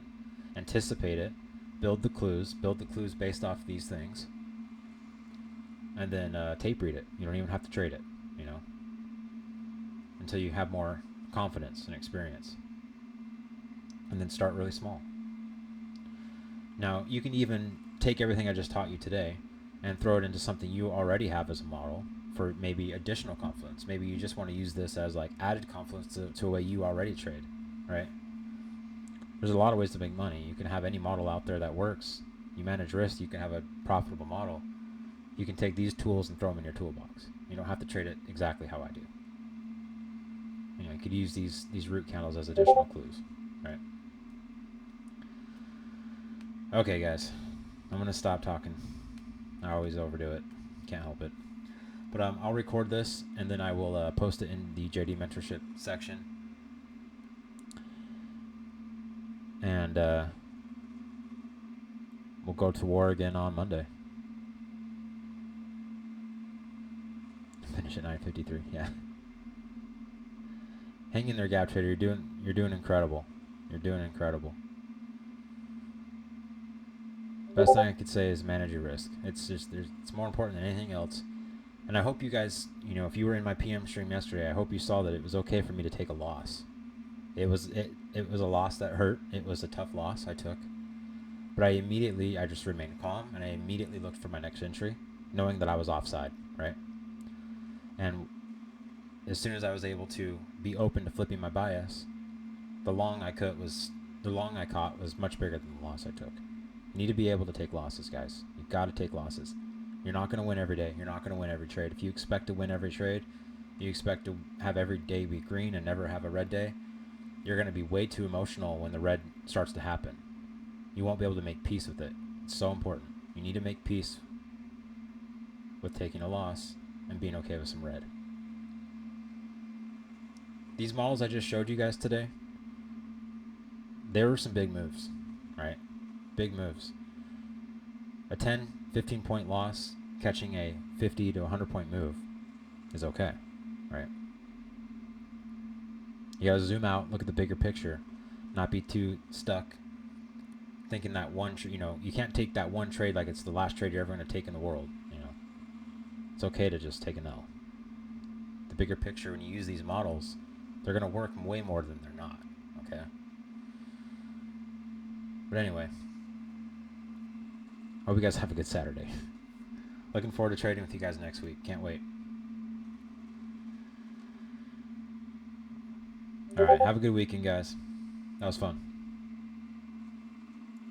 All right, peace.